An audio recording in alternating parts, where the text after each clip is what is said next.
In the dark room, several balls glow around a mysterious machine. The guy enters the room. The girl welcomes him and reports that Ginta Hot is a record. She adds that this time everything will not be as usual. Ginta notes that it is interesting and promises to cope with everything as soon as possible. He still has to tidy his hair. Some time ago, heaven, divine garden. When he came to his senses, Ginta found himself sitting on a chair in the middle of a completely white room, alone. And then the message came. 20. Orteoracle Kazami Ginta tragically died on the way to work. This person was a friendly girl. She asked timidly whether she spoke correctly. Ginta, looking carefully at the interlocutor, could not hide the surprise. In front of him sat a beautiful blonde with blue eyes. In a few seconds the room has become clear. Ginta was in front of a stable registration. Other people passed around him, and Wayne stood nearby. Ginta did not understand what was happening, so he asked the girl who she was. The girl worships and reports that her name is a bodice. She is the goddess of life and death. The bodice looks like a teenager. Ginta is confused, not knowing how to react. The bodice, however, leads to explaining that this place where he decides where his soul will go after death. Life teaches that if a person reaches nirvana, he can be born again, both in this world and in another. Ginta, a little worried, carefully asks what is meant. Considering Jintu's information, Figueroa confidently states that he is dead. Ginta suddenly picks up from a chair, overflowing with joy, and screams in the whole voice, which is a great frightening life. Life Lost asks why he rejoices. Did he really lose his sense when he almost died? Ginta, radiating genuine joy, has fun that now he no longer has to go to work all the time. He literally shines with happiness. He admires that he cannot go to work at all, and it seems incredibly cool to him. Some passers-by rotate, looking interested in looking at them, so life asks him to hold back a little. Still, everyone around them is watching their conversation, and the girl is becoming more and more aware. The girl believes that his life seems to be really difficult. She sighs and then adds that no matter how he was, they decided, he will get to paradise. Ginta, surprised, asks again. Ginta again assures that he will go to nirvana. Lafa nods back. A stranger states that he wants to be born in another world. Lafa still mentioned what it is possible, but now he is lost in guessing. Why is this other world, and what does he intend to do there? Ginta suddenly approaches the girl, which she scares her well. He says he has only one goal that he can strive for. He is able to conquer a crowd of girls and create a hero. Life clearly does not perceive the ideas of Junta. She looks at him with condemnation and annoyance. The guy, trying to justify himself, gets into words and assures that, of course, he seeks more. Ginta with delight states that he wants to gain status, glory, and wealth, all that he never had, but always wished. He fervently states that he dreams of getting all this, and life only laughs in response. And in a moment the girl laughs loudly in the whole voice. Laughing and holding his stomach, she assures that he will not succeed. Ginta, feeling the inconvenience, confesses. He read novels and thought that, when he got to another world, he may have succeeded. Wiping tears, she denies it. She means that no one knows who Gint will be able to turn. Life notes that an ordinary man, such as Gint, can be reborn into something more than a small handkerchief or a piece of fabric. Gint was stunned by such a turn. He did not hope to hear it. Life calmly adds that she does not know what he has read there, but all his dreams should be left in the past and going to paradise. In response to these words, Gint begins to feel more annoyance. Life turns away, stating that it does not have time to waste it on dreamers. Suddenly, Gint rolls on her from above. Gita asks her not to make fun of the dreams of this man. After all, life is like a movie that comes on the screen. The rest of those present in the hall rotate in their direction. The girl asks the young man twice. She is wondering what he is doing. In response, June grabs her hand and begs to send him to another world. But she only says it is impossible. Gentile tries to convince her, assuring that if she does not make what he asks, he will not let her go. Life tries to escape, but in vain, it fails. She pleadingly asks him to stop, explaining that she refuses him for no reason. She explains that when it is fault, whether consciously or inadvertently, someone finds itself in another world, it can cause a lot of disasters. Ginta states that he is indifferent and tries to grab the girl. Now he is preparing to strike a deadly blow. The girl, desperately escaping, looking for a way to escape. At this point, Ginta noticed on the table buttons and asks if they are designed to choose a path. He asks Lefea to speed up his journey to another world, but she replies that he cannot fulfill this desire. Hearing this, Ginta decisively takes his hand and reports that he is ready to help her then. However, lifting her palm, Jint suddenly notices something unusual. He is covered by shock, and he exclaims that such cannot be true. Life is embarrassed and asks what has happened. Holding her hands, Ginta notes that she looks very young, almost a teenager. Life seems confused, and this confusion causes her pain. Ginta is dissatisfied with his tongue and does not explain where you can find a goddess with good features. He loudly asks where she is hiding and calls for her out. The goddess Corsage, in response to Ginta's words, turns red and hangs in his hands. Ginta looks around in search of another goddess. Not paying attention to the girl, Ginta states that he needs to find the goddess. Hearing these words, the girl begins to crumble and denies that it is not true. The guy, barely holding it, asks not to crumble and calm down. Due to the nervous tension, it accidentally presses the Renaissance button. Seeing this, Gint and Life themselves are fading in astonishment and confusion. In a few seconds, the bright light illuminates the room, and under their feet a magical circle emerges. It begins to glow even more, filling the space with a dazzling glow. After that, a table with the inscription Gene appears. The mechanisms come to life and start rotating. Genie overflows the joy of what is happening. Instead of life, it covers panic. It cannot believe in the reality of events. There is an inscription that testifies to their birth in another world. The magical circle doubles and covers Jint and the elevator, lifting them into the air. Bright light floods the room, absorbing everything around. The main characters are unexpectedly transferred to another world. So Ginta is born again in another world. The day was clear and cloudless. Somewhere in the sky, the light suddenly flashed, and the bright ray leaked to the ground. Where he touched the surface, a thick cloud rose a couple. Ginta lay in the cluster, displeasing that this way of degeneration is difficult to call it pleasant. Suddenly, the shadow flashed over the boy. A huge figure overshadowed him. Looking closer, he distinguished in the sky a giant dragon, and could not restrain her surprise. So Ginta realized that he was in a magical world where dragons are freely flying. Walking around, he is relieved that he finally found himself in another world. Looking at her own body, Ginta notes that she does not have a newly felt, although it may be reincarnation. However, Jint feels sitting on something. It turns out that he landed directly on Goblin. Now Ginta draws attention to the condition of the creature under itself. Noticing this, Ginta instantly deviates from him and notes that he seems to be no longer alive. He seems to have killed him when he fell on him. A stone rolls from Goblin, and Ginta notices it. Raising the stone, he carefully examines it from all sides and notices that he is silver. The guy decides to leave the find to himself and hides the stone in his pocket. At the same time, a window with a status appears before Ginta, and he dares to study carefully what it demonstrates. Remembering Live, he thinks that if she were nearby, he could carefully ask her, carefully examining the characteristics window. Shinto notes that even a cursory look is enough to notice. Its luck indicator is really very strange. Suddenly, Gint hears a distant cry and looks to the side from where he erupts. His gaze stops at Bodhisattva, falling down.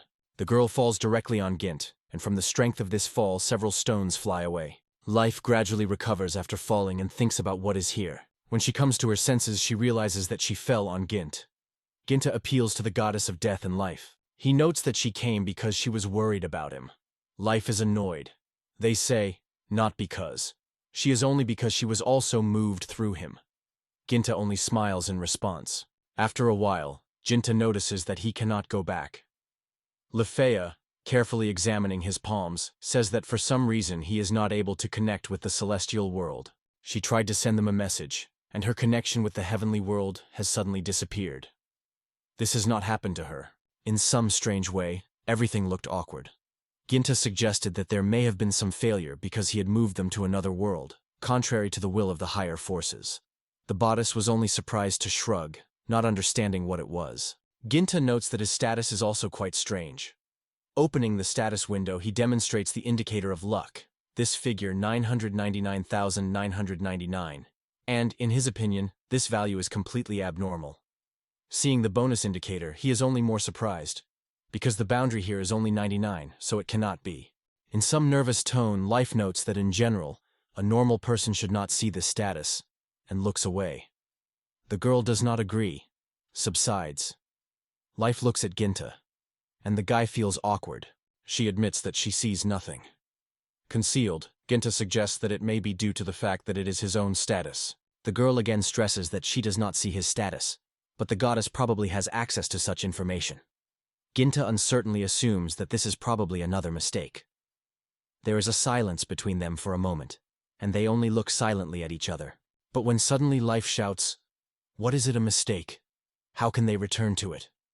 Gent tries to reassure her, assuring that no one even imagined that such could happen. She was already crying. Life accused the boy of everything, claiming that it was because of him that she pressed the translation button, although before that she assured that it was impossible. Ginta tried to reassure her, convincing not to cry, even though the button was pressed. The Jinn apologized, confessing that he did not want to get her into it and pleaded guilty. Life sat silently, hiding the image. Wiping tears, she quietly confesses that he cannot help. Gint is what she thinks about now. Turning, the goddess notes that everything is fine and probably help will soon come. She just kills time waiting. Meanwhile, several dragons fly over them. Ginta notes that he has now had a chance to fulfill his dream. She adds that he can now do whatever he pleases. Ginta thinks about her words. He asks if she would like to go with him. This unexpected invitation is surprising by the lifer. Ginta admits that in the end, it was from his guilt that the goddess was involved in this story. It is suddenly striking Lifeth. Ginta adds that he would like to do something to atone for her. Gentu smiles without bringing her eyes off the girl and waiting for her reaction. Life asks if he is really confident in his decision. If he stays with her, she will be able to turn it back when they come to the rescue. She tries to scare him with this threat. Thinking, Jint replies that he would have to go to heaven then. It unexpectedly strikes the girl. Ginta explained that leaving a upset girl alone is exactly contrary to his belief. Having said this, he smiled gladly. Having discouraged, Life says that he does not understand what he is about, and emphasizes that she did not cry. Raising from the ground, she agrees and approaches the guy. She notes that if he insists, he will go with him until they help her. The girl smiles happily. She notes that she is wondering how he is about to smooth out her guilt. Life seems to join the team. Somewhere in the forest, the goddess wondered how his name was. The young man replied that the elevator could just call him Ginta. The bodice asked if he was really sure of it. Smiling, the girl says he can just call her a bodice. Gentis stops and looks at her carefully. Then the girl is wondering what they were talking about before. Remembering the previous conversation, Lifea said that she would stay with him, though for a short time, and noted that the boy was incredibly lucky. Ginta wondered why she thought so. In addition, he adds that perhaps the whole thing is in the pretty bodice of the dress. This is noticeably embarrassed by the girl.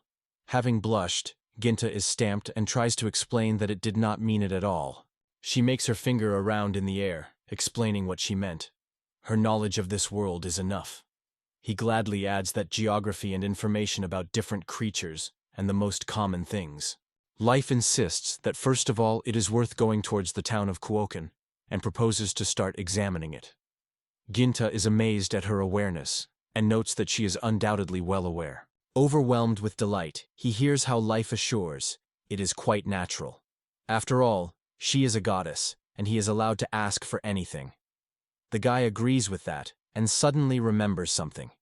It begins to feverishly in the pocket, looking for the right thing. Ginta notes that he intended to turn to the beautiful goddess Lifea with questions. It's about the thing he found. The elevator reacts with some dissatisfaction, noting that it does not seem to value it properly. Gentha gets a stone out of his pocket and asks if he knows something about this thing. The corsage is carefully inspected. He explains that this magic crystal is called the nucleus. The kernels fall out of the monster, and in color it can determine their quality. When the girl looks at the shade of the stone, she is surprised. She is surprised to exclaim that it is a silver core, and asks where he managed to get it. Ginta calmly explains that he found it in Goblin, who had just pressed it to the ground. The elevator was somewhat puzzled. Ginta is wondering why silver is so rare. It seems that it barely exists. The girl explains, in fact, this crystal ranks second in rarity. On the first stands the rainbow crystal, and on the third, gold. Lifa adds that, by selling the crystal, he will be able to receive a rent of 100,000. Ginta is a little surprised by this amount. After that, The goddess explains that it is about 100,000 yen, and does not forget to praise the protagonist. Ginta feels embarrassing and, turning away, confesses that despite everything he does not leave a strange feeling. Life in response is noticeably nervous.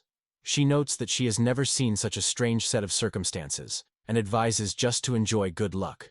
She notes that he usually has to go down to the dungeon to find at least one similar artifact. Ginta is genuinely surprised by such a rare luck. Life tells him just to think. He is unlikely to find 100,000 right in the middle of the road. Ginta agrees with that. Ginta assures that if he is able to collect them enough, Life does not have to break the lumberjack. Life does not find words in response. And when she asks if he is really confident in this, Jint is strongly confirmed by her words. Jint notes that there is already enough trouble now, so she should not worry about it. The bodice agrees with him and thanks sincerely. Seeing her smile, Genta said confusedly that it was not worth the effort. Seeing his expression, Life remembered everything about him. Within a few seconds, Janta looked away and said that they should go to the city. Life worried and asked him to stop. After giving the girl, Jint hears how she says, "The nucleus needs to be hidden in the storage. She can teach him to use it." Ginta listens carefully to the girl, timidly remembering her smile. The main characters approach the city gates. Life reports that the city of Koken. Ginta rejoices and does not hide her admiration by admiring this city. Although the city of Koken was small, his streets were erupted. Looking around, Ginta noted that the city was much more lively than he imagined before. This liveliness was literally felt in the air. The main characters came out of a small shop, thanked the owner who kept the money in her hands, and in her eyes sparkled admiration.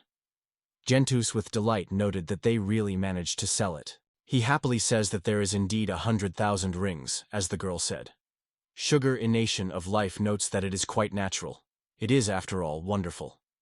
Ginta adds that good he has lifted that pebble. Now Life thinks about whether he would take something that could not be sold. Ginta says without hesitation, he probably would only choose her underwear. He calmly adds that now they should look for a place to stay overnight. Lafa is dissatisfied and asks what he just said. Ginta repeats, they need to find shelter at night. But Lafa was not at all. It is as if for a moment of Life are dying. The characters hear someone nearby asking to stop. A couple argues on the roadside. A woman persuades her husband, this is the last money, it is necessary to stop. In response, the man stubbornly claims that he will try again, and promises, this time he will certainly be able to win. Ginta looks at them and is wondering what it is. The girl says a little more slowly, explaining, this is a gachapunkt. Interested, Ginta asks what that means. The bodice explains that it is something like a gambling game. She tells that it is a device with a nucleus inside. Depending on the color of this kernel, valuable prizes can fall out of the car, but no one can predict who is lucky today. After listening to her, Ginta notes that everything depends here only on luck. The girl agrees, and adds that this is the essence of the hook mechanics. She adds that there are many gorgeous things among the prizes, and it is delight in Ginta. However, Life notes that most of them are complete garbage. From these words, Gint is noticeably upset. He asks that you can get here. Lifer replies that it is possible to get something perhaps, but the probability is extremely low. Just incredible luck is needed. Gentis only smiles mysteriously. He argues that you can get the desired. They come to the hook point. The bodice, catching up with him, asks if he is confident in his intentions. Ginta replies that she just wants to try. Going to the counter, Ginta notes that one attempt is worth 1,000 rent. Life tries to stop it, warning that it is not necessary to do it. They say for such money he can only get a worthless junk. In addition, Hook Point is an extremely dangerous place. It can be fully concerned with excitement. Ginta calmly assures that everything is fine, and asks her to believe him. Seeing his reaction, the girl is wondering and asks why he is so calm. Ginta tries to explain that after all the goddess is with him. Such Life is embarrassed, and people nearby, when they hear it, begin to whisper together. Ginta approaches the counter and turns to the seller. He declares he wants to try at least once. The saleswoman explains that if she pays 10,000 rin, he will be able to experience good luck 11 times. One attempt will be free. They were approached by a stranger and stated that it would not be against the snowstorm from Ginta. Other men have taken up, they say. This time he would fall so many attempts. Life gently touched Ginta's sleeves and begged him to disagree. Thinking for a short time, Ginta refuses and explains that he just wants to try it only once. The girl silently makes it clear that everything is clear. The stranger in response only slightly shrugs. And Ginta meanwhile thinks, if he is so lucky, if you believe in the words of life, it really has a chance. Ginta stretches his hand, scrolls the drum of Gotch automat. He falls on a ball. Due to its position, it can be successful. Gentile opens a balloon and it flashes brightly. All present, even ascetic, stunned by this sight. The seller happily announces the victory, calling it a special prize. All around filled with a flying confetti. Ginta triumphantly removes the iridescent crystal, without hiding joy. The rest of those present are surprised to monitor his incredible attitude, because such seems impossible. Seeing this, life itself notes that they are a rainbow nucleus, the most rare of all. Surprised to the depths of the soul, it does not hold on, and asks if it is real. The surrounding people are also stunned and begin to whisper, trying to find out who this guy is. Ginta gladly points out that he warned in vain. Everything about his status is pure truth. The seller welcomes Gint and reports that the prize came from this yard. A special prize is the sword of Leshibitin. The chain holding the sword is lowered. The Leshibitin sword goes to the heroes, and they rejoice in this victory. In the meantime, someone discusses at the bar how the main characters were able to win and solve the essence of the game. Hearing this, the man confesses that he has been seeking this for several years. His interlocutor agrees and adds that he had ever heard, this sword is straightened with the giant as easy as someone cuts a pie. In the same bar, Ginta hears the men talking about something at the next table. Life notes that they have already decided enough in the city. The guy agrees with that. At the same time, Gint studies the sword description. Seeing this, the girl notes that this sword looks quite cool. He asks what the USSR is. The man reads a description and states that it is an extremely rare object. That is, the most rare of all possible. This sword belongs to such, the most rare category. Hearing this, the girl replies that this sword can be sold for hundreds of millions. The guy reacts stunning, stating that the sale of the sword is a futile business. Life is surprised to ask if he really intends to sell it. The girl continues to say that this sword belonged to the previous hero, who won the King of Demons. However, since then, no one has been able to master this weapon, and the sword traveled to the world, passing from hand to hand. So, according to Life, Ginta is unlikely to be able to use it. Ginta is dissatisfied and denies. They will never know if they try. Finally, Ginta eats the last piece of meat. He notes that he thought what to do with him if he could not use it after checking. Concerned Life suggests that robbers can be tracked, so the most prudent solution would be to sell the sword. Unless you first consult with Gent, he added. At this point, the waitress approaches them and thanks for the patience. She reports that their dessert, the icy panel, is ready. Seeing the treats, Life shines with happiness, and Gint is wondering if she likes dessert. Life nods happily in response. Late in the evening, while at the hotel, Life lay on the bed and said she was finally 8. Suddenly, Ginta notices something. Lying on the bed, she says that she has been in the world of heaven for too long. She will have to stay here for some time. It turns to the other side. Life thinks of what plans he has for the future, and asks if he will dare to choose the path of adventure. Thinking, he notes that the path of adventure is the fastest way to gain recognition and high rank. Life notes that the risk is also considerable. Ginta confidently replies that she is ready to take these risks on herself. He says that the main thing for him is to help her fulfill her ambitious ideas. Lifa looks shyly at him. When she gets up, she assures him so that she does not worry. While she is near, nothing will happen to them. She does not get tired of repeating, he should only keep calm, because she can teach him everything he knows about this world. Life proudly states that it has reached 999 and is the strongest goddess. Ginta cannot believe heard. Life is surprised why he has such a facial expression. The young man notes that the girl's traits are very similar to the character of that goblin. Life does not believe in what he saw. She insists that this is impossible and requires check again. Life presents again, standing on the bed of the bed. She hit her head, and her little crown flies down. Life is incredibly embarrassed and begins to blush with shame. Ginta helps her get up. Life is amazed why so much harm arose from the usual fall. Trying to support it somehow, Ginta suggests that it may be a mistake related to their movement. It upsets Life, and it lies on the bed, turning away. She states that nothing more is important to her. Ginta gently descends the stairs. The hotel's master notices him and is interested in where he gathered so late. Ginta explains that he simply cannot fall asleep alone. It seems extremely difficult for him to keep calm when a little girl sleeps opposite. He tells the owner of the hotel that he will take a long walk and return soon. After that, it comes out. He decides that the next will try to use Lehevitan. Ginta quickly examines the sword and then confidently goes to the gate. Just as you come closer, she notices that the guards sleep firmly and it only plays him on his hand. Without delaying, he quietly passes them. Falling a little from the city, he comes across a small lawn and decides that it is here that he should stop. The repository for things opens. The man gets the sword from there and notes how comfortable and useful it is to store. He grabs the sleeve of the sword, pulls it out of the vagina, and proudly lifts over his head. Considering the sword, he notes himself that even if he cannot use it, he still seems to him that sword. He recalls that the sword is endowed with magical properties. After reading his description, the hero decides to test a dark thread. Keeping the sword in front of him, he tries to focus on the pavement. Although he does not understand how this sword works, he squeezes him confidently and closes his eyes. Around the blade, tiny shimmering particles begin to circulate instantly. A magical circle suddenly appears under his feet, and several circles flash around the sword blade. Ginta wide-open eyes with surprise. The dark ribbon begins to twist around the blade, and within a few seconds the sword explodes with a powerful flow of energy. Gintu rejects back from this force. The magic touches the stone. Watching this, Ginta realizes that this is how energy is felt. It is at this moment that the monster is screaming loudly. Ginta lifts his head and returns to his direction. It was his spell which struck the monster. In a few seconds the monster dies, and Ginta realizes with horror that it was not a brave. When Jint is approaching a wonderful creature, she notices that it is not a boulder. Finally, the true essence of this creature opens.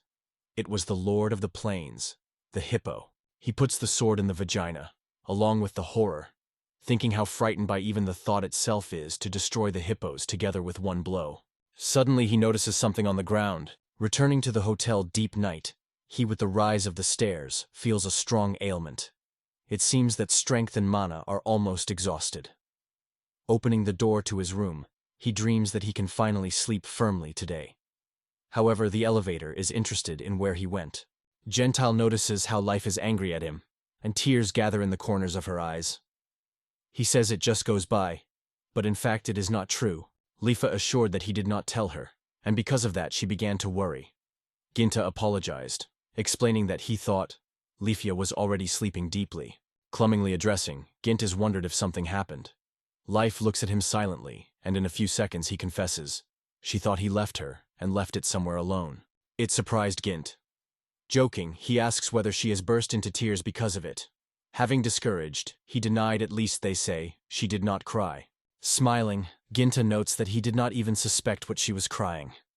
He gently holds his hand on her head, trying to reassure. Lifa denies indignantly, claiming that she was not crying at all, and requires that he stops her iron. He assures loudly that she did not cry, just Ginta does not notice anything, and Life is surprised why he can still not seem. Grazing him by the shirt, she asks him not to go without saying a single word. Jint replies that he understood everything, and asks to let him go. Due to the pressure on Jint's bowstrings, it stumbles at the edge of the bed, and both lose their balance. The main characters fall on the bed. The corsage slides from above to jeans, and their lips accidentally touch each other. They remain motionless for a moment, silently meeting the views, not dare to break the inconvenient silence. They immediately notice both the situation and the blush of the main character. Her corsage seems even more purple, and sharply removes from jeans. Life, in a hurry, asks the boy for forgiveness, and assures that everything is not at all as it looks. The girl suddenly felt the dizziness. Ginta was confused, not understanding how to proceed. From excessive tension, the girl fell back on the bed, and Gint, still in a state of shock, remained helpless and could not gather with thoughts. For a while he reports that it is time to go to bed, carefully puts the girl on the bed, and himself goes to rest. The guy remembers the events of the past, how Life almost wept with the fear that Ginta left her. He realizes that she moved here because of him. He also praises an insect that managed to deprive her of his strength. Life really has grounds for anxiety. The next morning, his life meets his desperate and depressed. The gentle welcomes the girl with a good morning, and she reciprocates. The goddess confesses that she does not remember yesterday evening and what happened after the Genius. Gentis did not expect to hear that from her mouth. The past and memories of yesterday seem to dissolve. Trying to distract her attention, Gentis gently proposes to wash. They go down and have breakfast. Life reports that she decided to help him. Ginta does not understand what she is talking about. Life explains that he will help him in this journey. The girl adds that she does not even know when she can return home, so she is forced to stay under his supervision. And this, in her opinion, is quite dishonest. Yant admitted that he did not even think about it. But the girl has long considered the question. She insists that he allows her to help. The guy thinks a little and agrees because he acknowledges that Life knows much more about this world. Life rejoices in his decision. She appeals to Ginta to help. Ginta hesitantly extends her hand. She shakes Ginta's and with a smile assures that they will now be the best friends. Ginta smiles warmly and agrees with her. Already in the room, Ginta reports that he defeated the giant at night. Lisa responds in surprise, not believing that he has been able to cope on his own, and suspects a joke. Tie the tie. Ginta assures that the monster was really extremely strong. Life cannot believe what he heard and notes that even the famous August Moon Union was unable to hug this creature, so it is almost impossible to do so. In response, Ginta reports that he managed to knock out the monster's horn and extends this life trophy. The bodice is surprised by the huge size of the horn.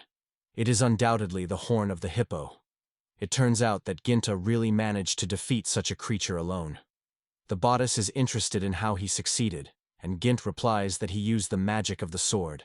Ginta explained that he just wanted to experience magic on ordinary stone.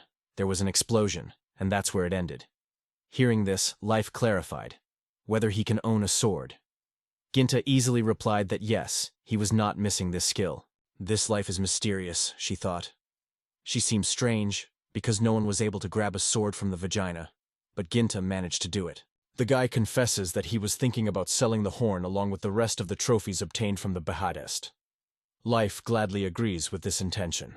They got the shops where they sold all kinds of goods. The saleswoman turned to Ginta, not believing that he had coped with a giant monster and did it alone. She confesses that it is difficult to believe, but this horn and scales are direct proof. The woman says he can't buy these things and advises to contact the first guild. This answer is surprised by Gentash, but the woman explains. If he reports the end of the cross, he will receive a reward.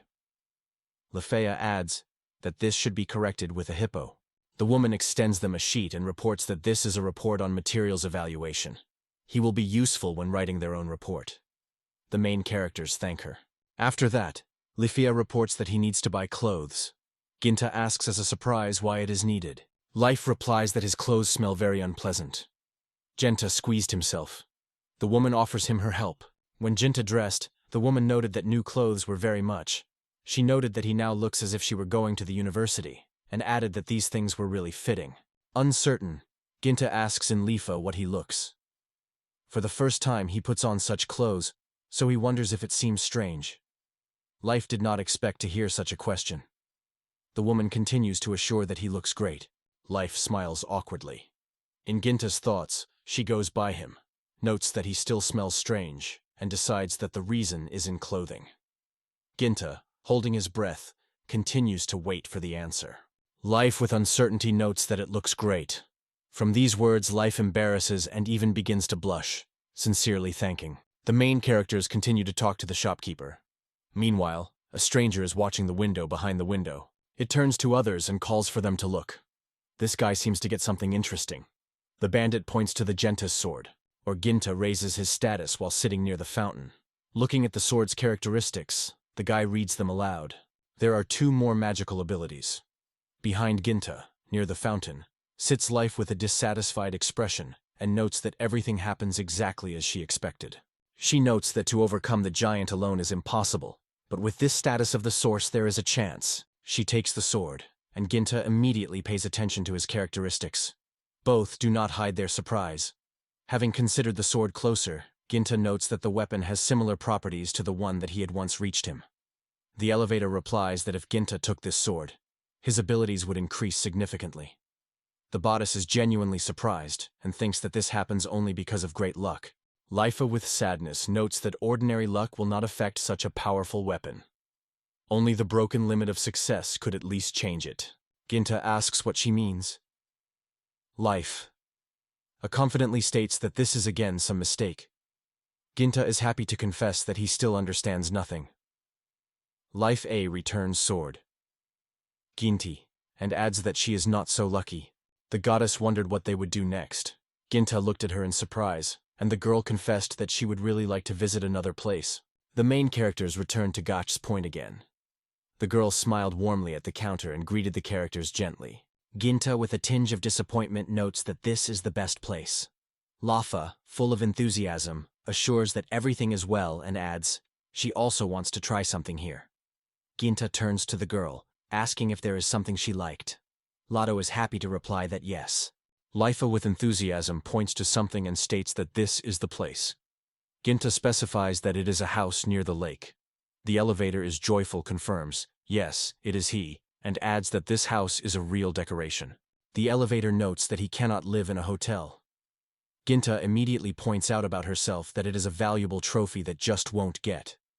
The elevator denies, if you do not try, you will not know anything. She looks at Gint with plea in her eyes, asking, at least once. In the end, Ginta agrees and says he will go this time. She gets a bill and life rejoices in this moment. Ginta turns to the bodice and says it is worth hugging before trying something. The bodice looks at him with surprise.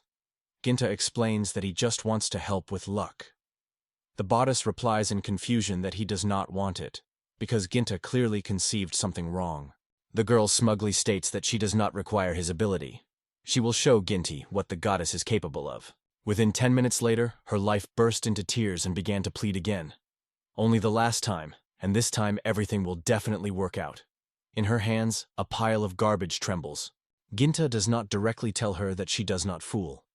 This is a 10th attempt, and everything that comes out is solid debris. Life wanted to say something, but Ginta only points out that it is all in vain. In her hands, she has a dirty cloth, drawing pencils, and a tasted napkin. Ginta realizes that such games are not to her liking. She just got carried away for a moment. Life asks Ginta another chance. Ginta, with no confidence, tells her that next time she would be allowed to try herself. If she really wants this house, then she must at least try. Lafa is dissatisfied and agrees with him. Seeing her facial expression, Ginta asks why she is now upset, trying to reassure her. He adds that she understands. She wants to feel like a winner. Lafa is justified, insisting that this is not true. She continued, noting that if only Gintu wins, he would later say that it was his home, not her. Life itself is upset and confesses that it could speak similarly. Ginta denies. He is convinced that he would never say anything like that. Genta firmly takes her on her shoulders and assures that he will never say such rudeness. If he is lucky to win, both will win. Such words are embarrassed by Life itself. However, Life only looks at this embarrassment with a smile and seems to assure, everything is fine. Gentia is also embarrassed, and thinks that it turned to her. The girl at the counter hesitantly expresses her greetings. Even more embarrassed, Ginta explains that there was a confusion, and everything was not at all as she thought. Looking closer to the boy, the girl wondered if he was really the last winner. Ginta confirmed this. The girl noted that he was incredibly lucky. Ginta replied that yes, apparently one could say, for the first time in his life, he was truly lucky. The girl gently says that he should try again, until luck on his side. After all, he wants to get a house on the shore. Ginta agrees with her. Ginta notes that Life has repeatedly tried to knock this faith out of it, as she saw. He extends 1,000 rin and proposes to try at least once. The girl asks if he is really confident in his decision. The girl, with a gentle smile, advises to pay at once for 10 attempts, because, according to her, luck will not always accompany him so favorably. Dunta confidently assures that everything is fine, and asks her to give her at least one attempt. The girl reluctantly wishes him good luck, expressing hope for his victory. Life, standing behind, confidently states that it is the best and is capable of everything. Ginta, with a nervous note, notes that she only has to hope for wounds. One of the girls behind the counter notes that if it wins again, they will not have such prizes. The other replies that it is nothing. He still does not repeat his success. Ginta pulls out one plastic ball, and the girls closely watch his every movement. After Ginta opened a balloon, he was somewhat confused and called the tenant, apologizing to him. As for the lossy, Ginta noted that he did not seem to get what they needed. His attention was attracted by the yellowish stone he found. Life Tix looked closely at this find. She asks him to show him a stone, and notes that it is a real golden nugget. Ginta cannot believe his own happiness, repeating that he really won. The girls behind the counter are noticeably nervous. Ginta, holding a stone in her hand, reports the employee about his victory. The woman loses the gift of language from Herd. She faints. The main character is alarmed to her. The house on the shore of the lake has already been received. Rumors flew the city rapidly. The joyful gentleman could not believe that they would live in their own home from now on. The elevator sounds him, notifying that she found a cart. The owner suggested that they take them to the lake. The owner of the cart, standing behind the back of the bodice, welcomes the Gentile. The owner, sitting in a cart, noted that Ginta was extremely happy. Yesterday, this area was extremely dangerous. There was a terrible hippo.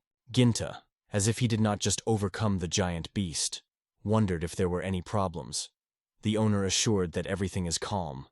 Probably, some mysterious heroic creature coped with the monster under the cover of the night. Ginta was surprised. Returning to the bodice, he asked if she heard the owner's words. However, the bodice felt bad. The guy is worried about whether everything is fine with her. Life confesses that it feels bad. With tears in her eyes, she again assures that she feels bad, and complains of strong shaking in a carriage. Ginta notes that they have long been moving, not expensive. Suddenly, the horse sings sharply and becomes stubborn. The cart begins to shake, and the driver, covered with fear, barely restrains the animal. Ginta, worried, asks what happened. But the owner of the van is only stamped and does not find words for answer. The bandits surrounded the carriage on all sides, demanding that Jint came out. Ginta, somewhat worried, goes out and asks the robbers of what happened. One of them, fair-haired, stepped forward. He says they learned about his victory in the house near the lake and would like to celebrate it. Ginta, with no confidence, notes that these people look more like real bandits. The bandit orders the Genthu to give the keys to the house, warning, he should do something ill-advised, and he will be food for the fish of this lake. He demands that he be given a legendary magic sword. The gentleman looks at them calmly and notes that apparently that's how they learned about him. After that, he squeezes his sword in his hand. The bruisal bandage declares that he has not only known this sword for a long time, but has long put his eye on him. He adds that this sword will bring considerable profits in the market. A lot of money. Gentia is alert. One of the robbers roughly pulls the elevator by the hand and calls his leader. The blonde robber returns to him. The bandit shows the leading corsage and draws his attention to the elevator. They say, "Look at it.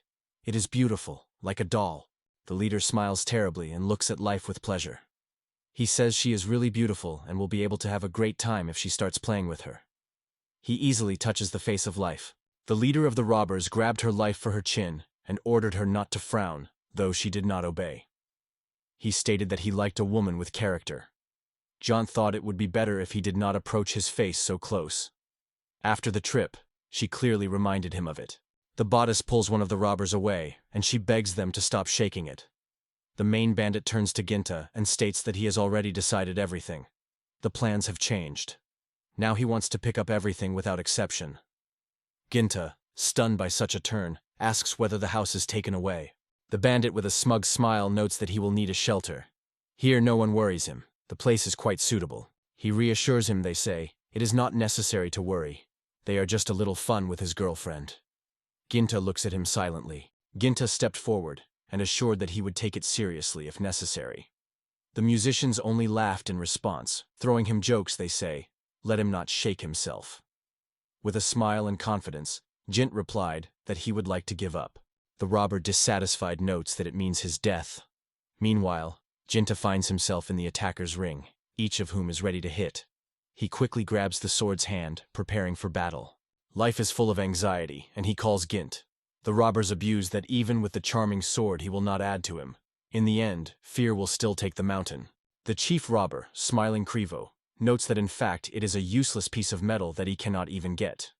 Only the hero is able to grab a sword. But he did not have time to finish, as Ginta had already grabbed the blade. Ginta confidently grabs the sword and squeezes it with both hands. The blade wraps the charming smoke. The robbers were stunned. No one was waiting for this, even Leif. The hero states that the house in the elevator, he did not intend to give prey as they are. Wagening his sword, he summoned the magic of the blade to help and cut the earth under the feet of bandits. Surprised and stunned by the power of the impact, they fall off their feet. In a few seconds, robbers look around and notice a huge crack in the ground. The stunned gang leader exclaims that Jint has just cut the earth. Another robber is indignantly noted that this was not in the arrangement. Meanwhile, Ginta clumsily thinks that he just wanted to cut everything around, but clearly overdone here. Ginta asks with a mocking smile whether someone was scared so much that he soaked his pants. He directs the sword towards the robbers. They, covered by fear, rushed rapidly, hurriedly apologizing. Ginta was left without words. The guy looks around, looking for her look. When he finally finds a girl, he quietly says that everything is over. However, life is silent in response. Ginta, covered by anxiety, calls her. Ginta looks closely at her and notices that she barely holds her tears. The hero asks what happened.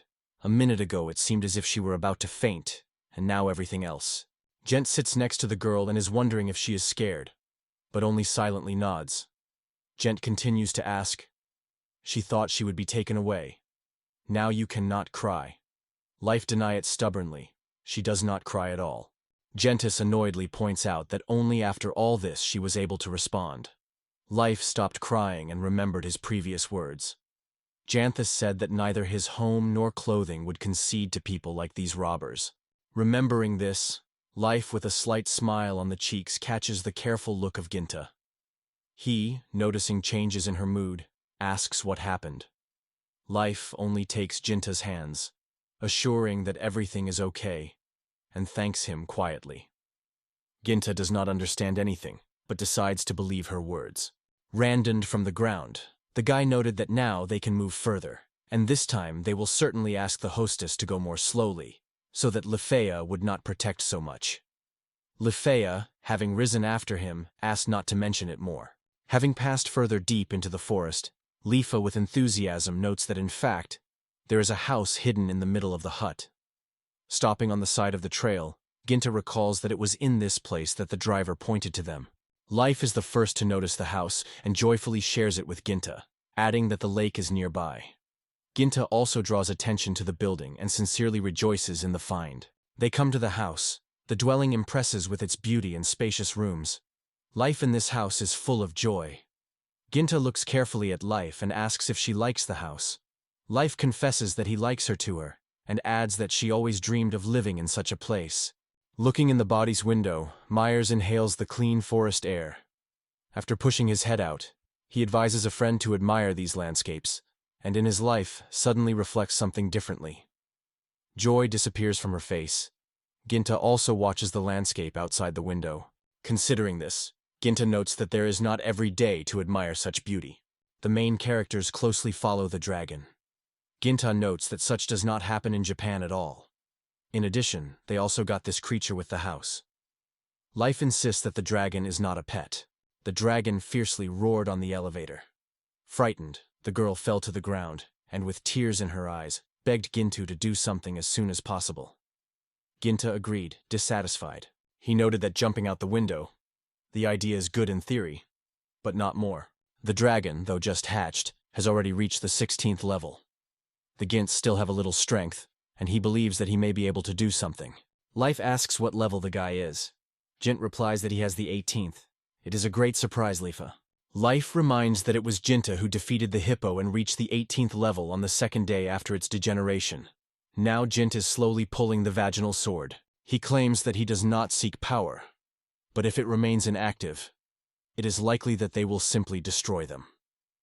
The dragon carefully studies the magical aura of the sword. Ginta seriously states that he will not spare him if he is smoking. However, Jint does not have time to finish the phrase. The dragon obediently bows his head. It is so unexpected that Ginta gives out a surprised exclamation. The dragon humbly on the ground, making strange sounds.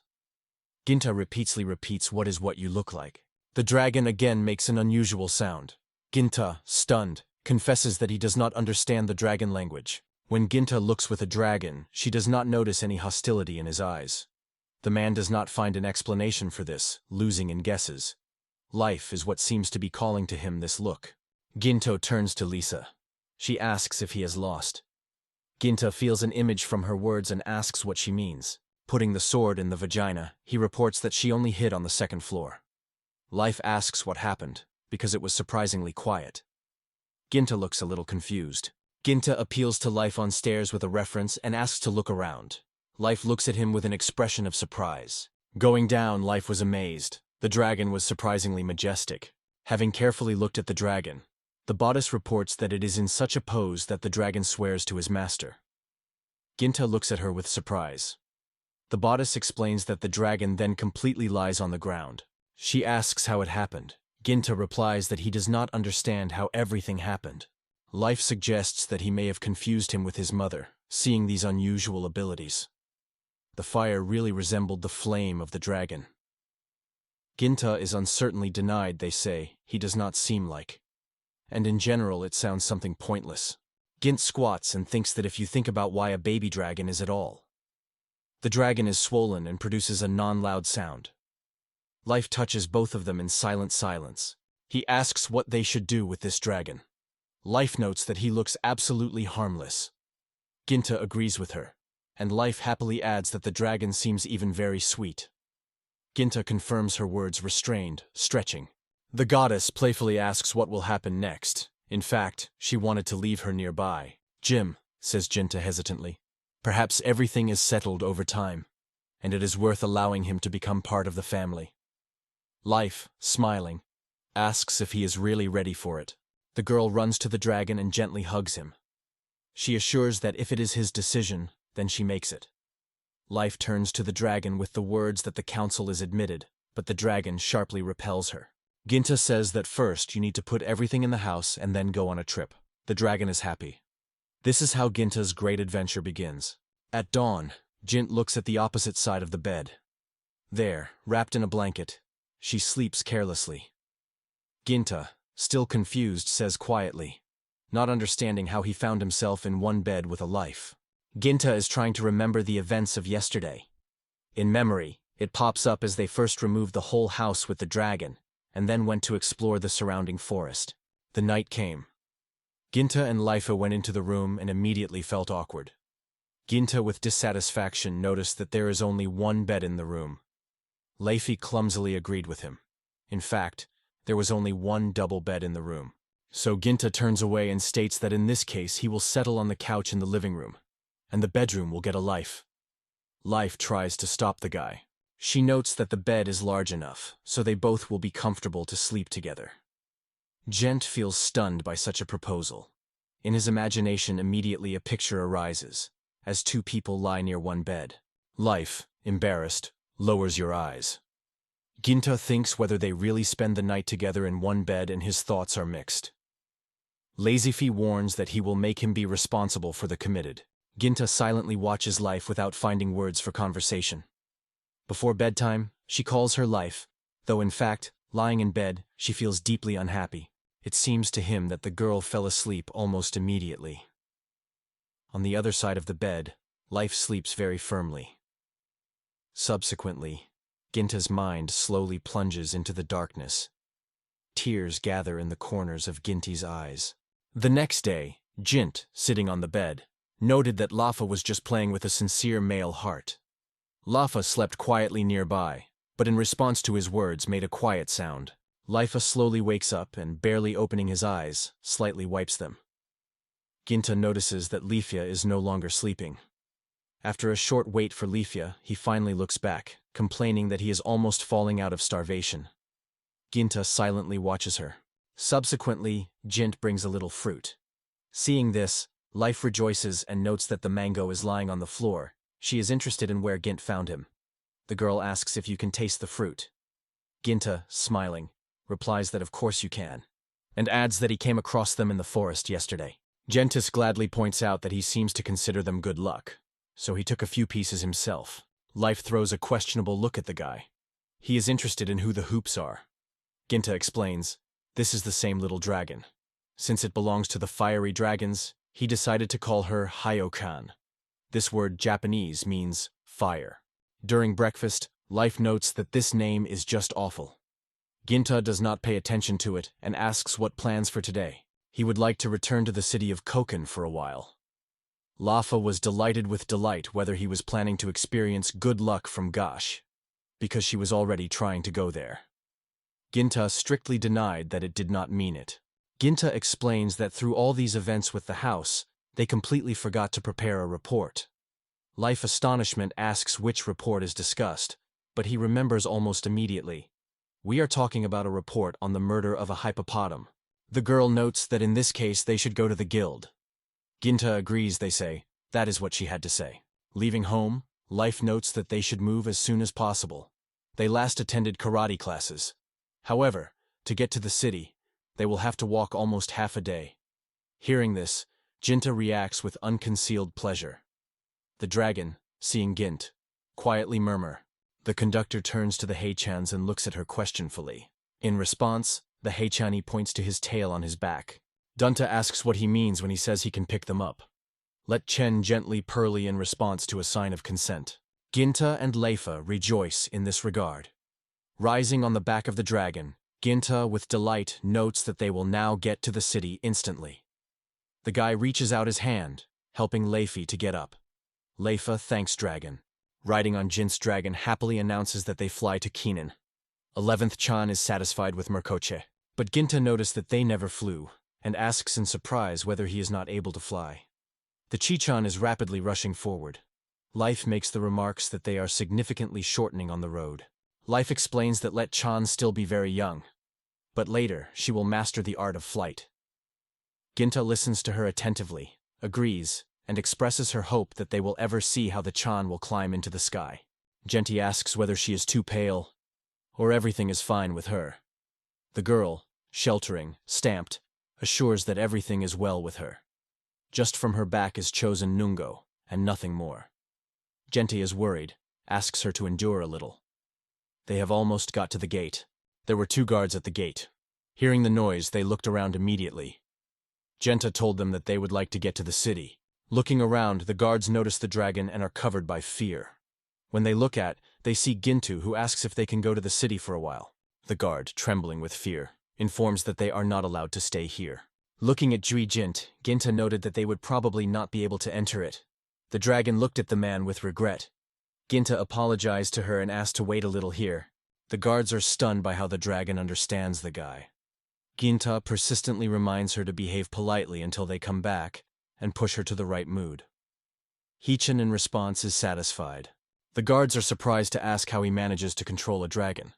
Gentis replies that it is not really true. She actually listens to most of what he tells her. The guard, however, misunderstood the situation, noted that the dragon, which obeys the human orders, could not be like that. The guard looks at the dragon with doubt and asks whether he understands that human language at all. And given its size, she's probably still young. The Chichan looks at this guard with dissatisfaction. The guard notes that she does not give the impression of a reasonable. Hearing this, the Heichan immediately knocks the helmet of the guard. He screams with surprise. It looks like his words were really touched by Heichans. Already in the city of the bodice explains that the dragons belong to the monsters of Class A, so they are usually considered true enemies of humanity. Now Ginta understands why the guards were so amazed. The elevator says that these dragons were brought just under their door. The slightest mistake could immerse the whole city in panic. The girl with irony notes that Ginta is just trying to attract attention. She notes that he behaves childishly. Ignoring her remarks, Ginta is interested in where the guild is located. He pinches her for the cheek, and the girl tries to say something, but the words merge into incomprehensible murmur. Ginta admits that he has not been able to disassemble and releases her cheek. When they looked out on the street, Life with a smile remarked that the guild was quite near. At the very bottom of this street, near the gacha game objects, Ginta is in distrust of gachi's items. The bodice, as if emitting light, reports that the guild is located near these objects. A little awkward, the bodice asks if everything is fine. Ginta turns away and assures that he is all right with him. The gentleman confidently states that while they are here, they may well visit that hall.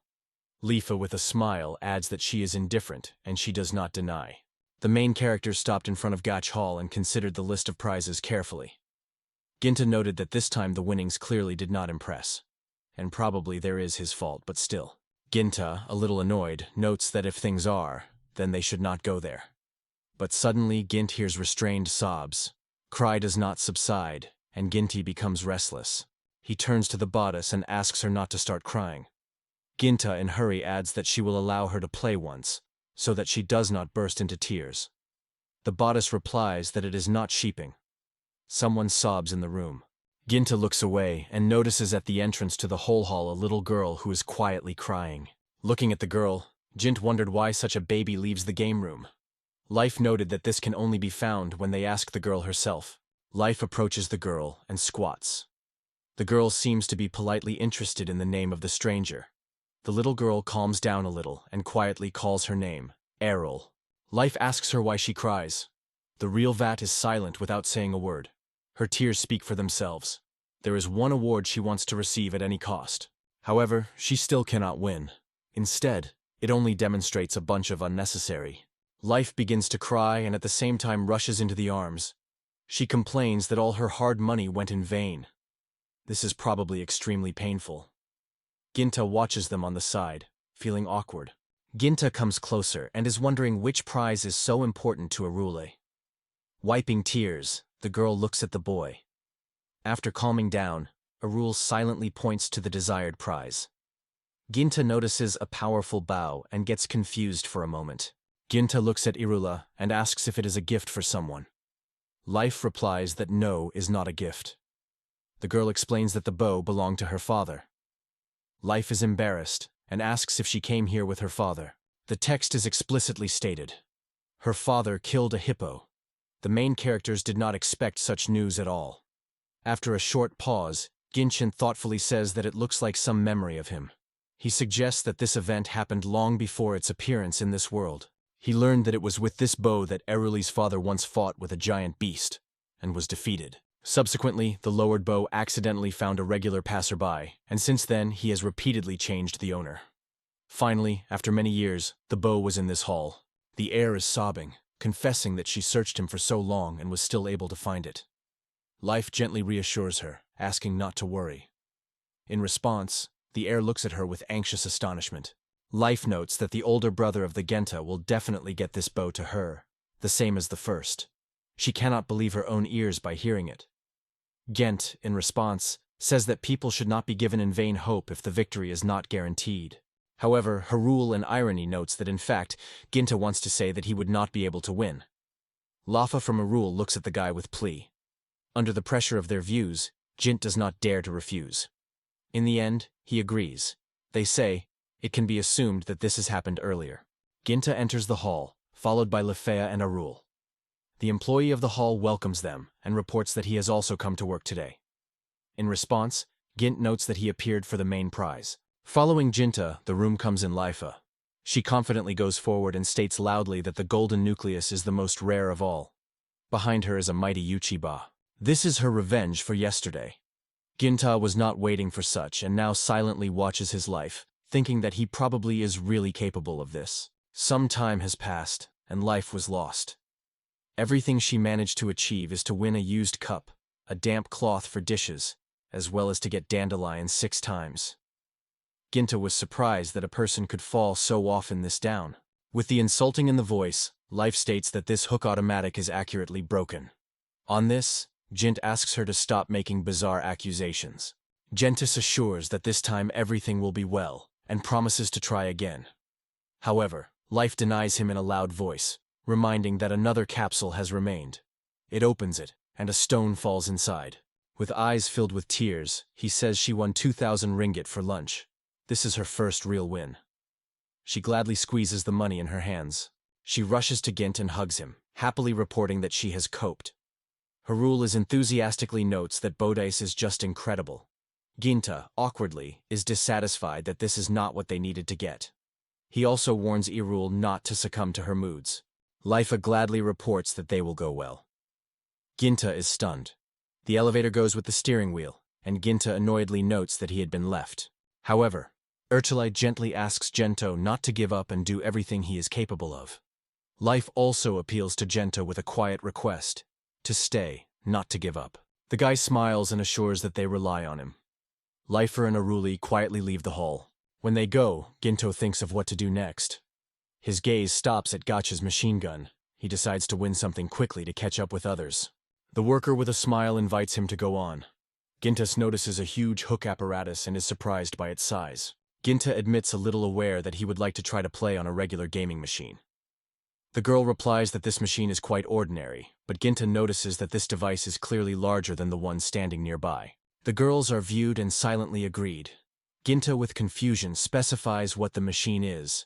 At the same time, he suspects that this item is undoubtedly filled with garbage. Finally, he is interested in whether it is allowed to have such a thing. The employee explains that this is a new exceptional event that had to be resorted to through some clients who tried to deceive.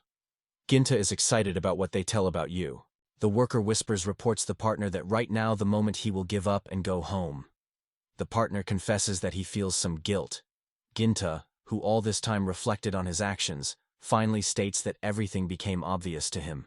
He then confidently states that he agrees under such circumstances. The employee did not expect such an answer. She is locking and barely audibly says that he is exactly about to play on this giant gaming machine. Ginta is confidently standing on her own and specifies that the rate is still 1,000 rins. Another girl tries to refuse the boy, assuring that there are more than 5,000 defective capsules in this wagon. Gents notes that a few capsules still have remained here, but the girls agree with this. Ginta confidently and without the slightest fear states that this time he will certainly play. After all, he now has a reason that does not allow to retreat. The employee also confesses that he has a bad anticipation about it. Somewhere in the city of Lafa and Irula are sitting near the fountain, slowly tasting ice cream. Irula asks Lafa if everything is fine with Ginta. Lafa confidently and calmly replies that everything is well with him. If Ginta is able to truly be a lucky one. Some strange sounds come from the corridor. It listens alert, covered with anxiety. And life, as if passing, suggests that it seems that Gentodi has finished his. Ginta leaves the hall of Gach, and Arulayan and Life immediately approach him. Arulayan exclaims his name joyfully, and Life is interested in how everything has gone.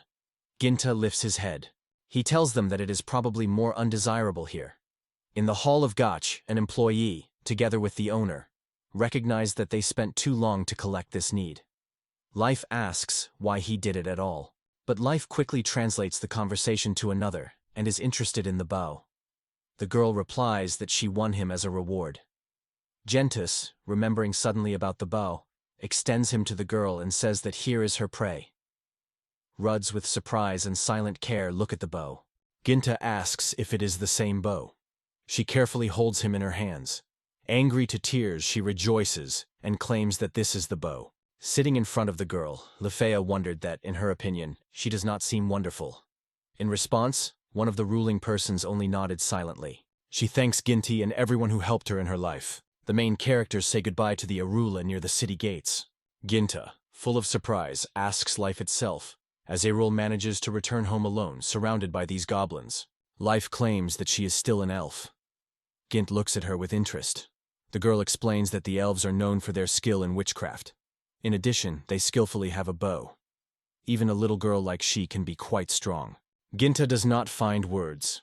Life reminds him that the Haichan is waiting, so you should hurry up. Ginta also mentions it and agrees with her. They stop silently in the middle of the street. Ginta, annoyed, notes that he would have expressed it all if they got the guilds according to the initial plan. Many people gathered in the Guild of Adventures.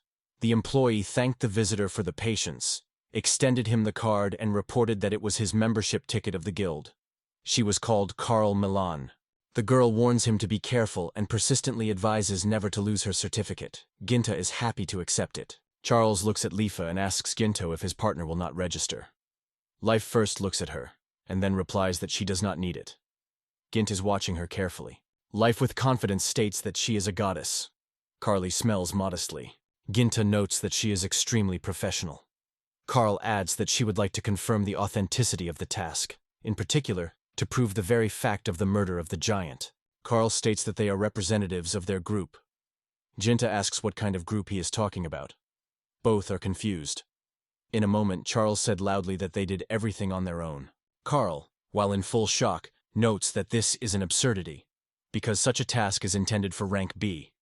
In addition, there should be at least 4 to successfully perform the mission in the group. However, Ginta calmly explains that these are the things he knocked off the giant, and extends the worker, Hippopotama. The girl, having a breath, looks at the boy. She holds the horn in her hands and looks at it with surprise, She is surprised to say that it is impossible. Before her a real horn of the hippopotamus, and this is probably a mistake. Meanwhile, Jinta transmits her a paper that confirms the task, and Carl notices the signature of Madame Len. Carl assures that the mistakes could not be. Madame Len's has never suggested a wrong. Yenta believes that the saleswoman has earned a good reputation. Carla asks in surprise how one person can overcome such a giant in this case. Ginta asks if this is enough to get a reward. Charles replies that this is quite enough, and the reward will be paid. Meanwhile, a cat passes through Bodis, and it gently strokes it.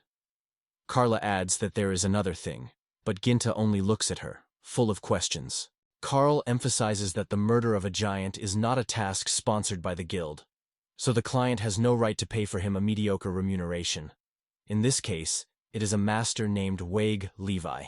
Ginta is interested in what means they cannot receive the reward in the guild. Life looks to Carla with an asking look, wanting her question, but at the same moment she is pushed by men, and she falls. Men are approaching Ginta. One of them invites the guy to join his group, but the other repels him and insists that Jintne chose his team. The third approaches the guy with a request to give an autograph. Genta notices girls standing away. They approach him and take his hand. The girls ask if they choose them, not those who smell unpleasant. Genta smiles awkwardly and looks at them happily. Ginta confesses that he does not know how to do, and recognizes that the proposal seems quite seductive. The girls have fun asking whether he wants to take a walk with them to the nearest dungeon. Ginta replies that he does not know himself. Life looks at them silently. In her look, a slight sadness is heard, and it affects it a little. The elevator gets off the floor and decisively takes Ginta by the hand. She quickly removes him from the room, insisting that they need to go. Ginta is impressed with her determination and trying to deny they say they still need to know something about the client. In response, the elevator confidently reassures him, assuring that everything is under control and she already knows who he is. She tells that the House of Lions is a well-known elfic genus that lives in the forests in the north. She notes that he now behaves like a fool. Ginta is silent. Feeling inconvenience, he hesitably asks whether she is bad, or maybe his head hurts. Life returns to this pleasure and claims that with his mind everything is fine. In addition, she has never had any problems with her mind. Ginta notes that it is fun. Adventurers are silently watching it. They flew on the dragon, heading to the elven village. The protagonist traveled with the bodice and asked why she was angry this time. The girl replied that he misunderstood everything. In fact, she was not evil at all. However, the guy did not believe her. Looking forward, he suddenly notices someone's figure. She asks if Ellie is. He wants to fly closer, to consider this person's face to make sure in his guess. But the girl is frightened. Just a fierce dragon rushes on her. Elijah rushes to the danger. The protagonist appeals to Gade to stop, and the dragon will instantly obey, trying not to touch the girl. But, nevertheless, it falls right in front of him. When a guy and a girl land on a dragon, the protagonist immediately apologizes to Ellie, noting that he apparently scared her. Yes, it seems that the girl recognizes them, addressing them as a brother and sister. The girl notes that traveling on a dragon is extremely exciting, and even confesses that she envies them a little. Hearing such praise, the guy thanks her sincerely and pleases her words. Then he asks the girl if she lives here. Ellie replies that everything is like this. Her village is located in the same forest. The protagonist thinks about her words, and the boy's companion, meanwhile, hugs Ellie. Ginta addresses the girl with the question of whether she is familiar with LV-O-B, because they have a business. Ellie nods and replies that it is the elder of their village. She assured that she could bring them to him, because she knew the shorter way. A little time passed, and they already got the villages where the family lived. The protagonist looks around and notes that everything looks incredibly beautiful around. Here is a beautiful nature. The young man thanks Ellie for spending time with them, because they save hours, and at the same time gently spends his hand on her head. The girl continues to say that the elder lives in a house with a red roof. This was enough for Jeantal to understand everything. Meanwhile, Ellie said she had time to go home, because she wanted to show her onion as soon as possible. And suddenly the girl runs to the boy and asks him to lean closer. From such a distance, it will not be able to reach it, nor say something important. The guy does not hesitate to squat and gets closer to Ellie. She bows to him and whispers quietly for gratitude for bringing her parents to his parents. After that, the girl gently kisses him in the cheek, expressing her gratitude. She turns and finally says goodbye to them, moving away in the opposite direction and singing quietly under her nose. The protagonist stands for a few more seconds, stunned and not believed. The girl who watched all this confidently stated that he was guilty. But Ginta never understood what his fault was. Meanwhile, the dragon plunged again. Subsequently, when they got to the elder house, they were met with polite friendliness. She introduced herself as Quadina, bowed to the guests low, and warned that her father would be about to appear, so she asked them to wait for him here. While the daughter of the old age turned away and did her business, the boy's companion noticed that she was quite attractive. The guy agreed, adding that her forms were also striking. This remark clearly annoyed the girl sitting next to him. The Cuman rotates to them, holding those in their hands, and asks if milk is still needed. Gita notes that he needs milk and something else, and the daughter of old age immediately pours milk into his tea to taste better. Then she wondered if he was really an adventurer. The protagonist acknowledged that she accurately sweeping everything, and added that he would like to report on a successfully completed task. Kushner claims that this is how everything happens, just as Ginta completed the task, and then everything went into place. In the meantime, the guy and the girl are looking at, not understanding what it is about. Suddenly, the village head enters the room, welcomes the guests, and immediately apologizes for the delay and for making them wait. He sits on the sofa opposite the protagonist and says that he is glad. The man is presented as an elder of the village. His name is the Weight of the Left. He asked the protagonist whether Mr. Ginta was in front of him, and then he added that he had already received a message from the guild about the task. Answering the questions of old age, the guy confirmed that it was. Without thinking about a moment, the elder advises Ginty immediately to discuss the reward. It is something worried about the guy, but he immediately calls Quinny, and she immediately understands what he should do. The girl sitting next to the boy wondered what reward they would receive. Maybe it would be a valuable estate or gold. However, her reflections interrupted the elder, noting that the destruction of Bahamut was a long-standing dream of their kind. So he decided that the one who will cope with this task would be elected. He will give the most expensive he has in this world, his favorite daughter. Both, sitting on the couch, cannot recover from the herd. It seems incredible.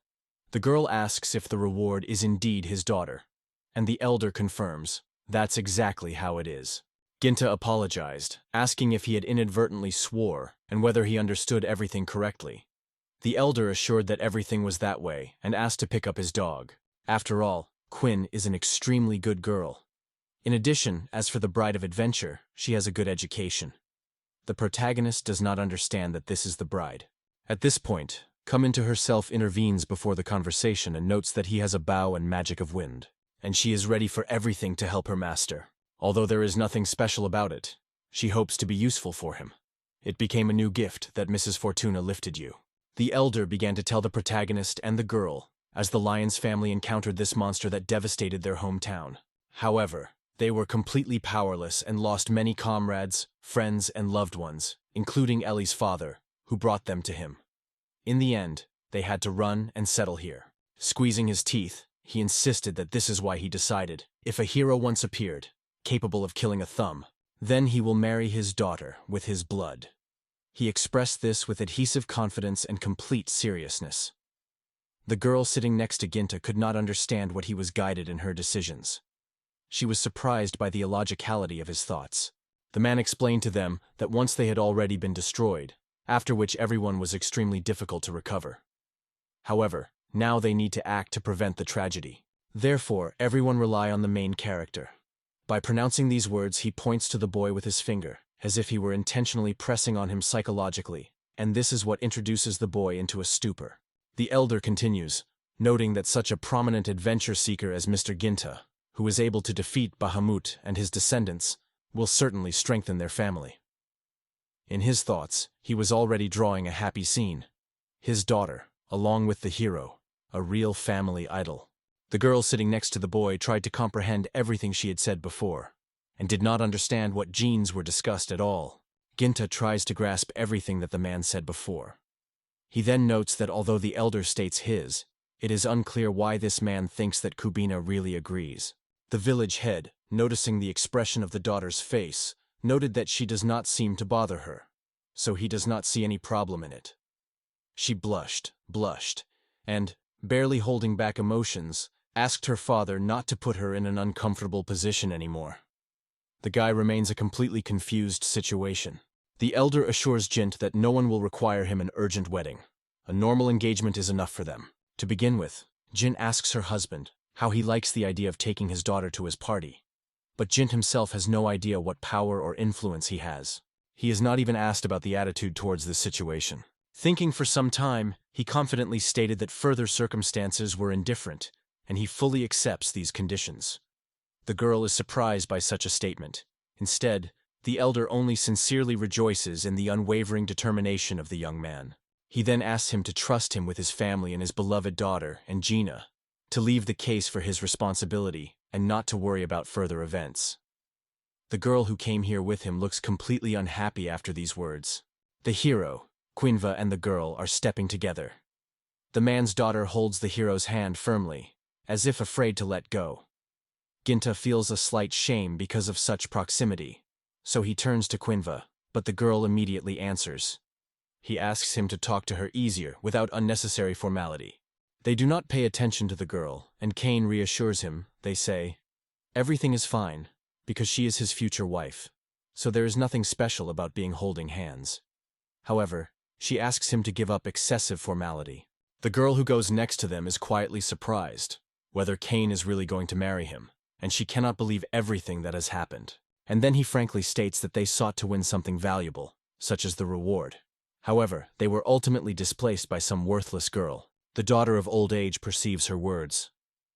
Laughing, she is wondering who the girl is, Mr. Ginty. The girl cannot understand whether she really heard the question. Thinking for a moment, he wants to answer the question.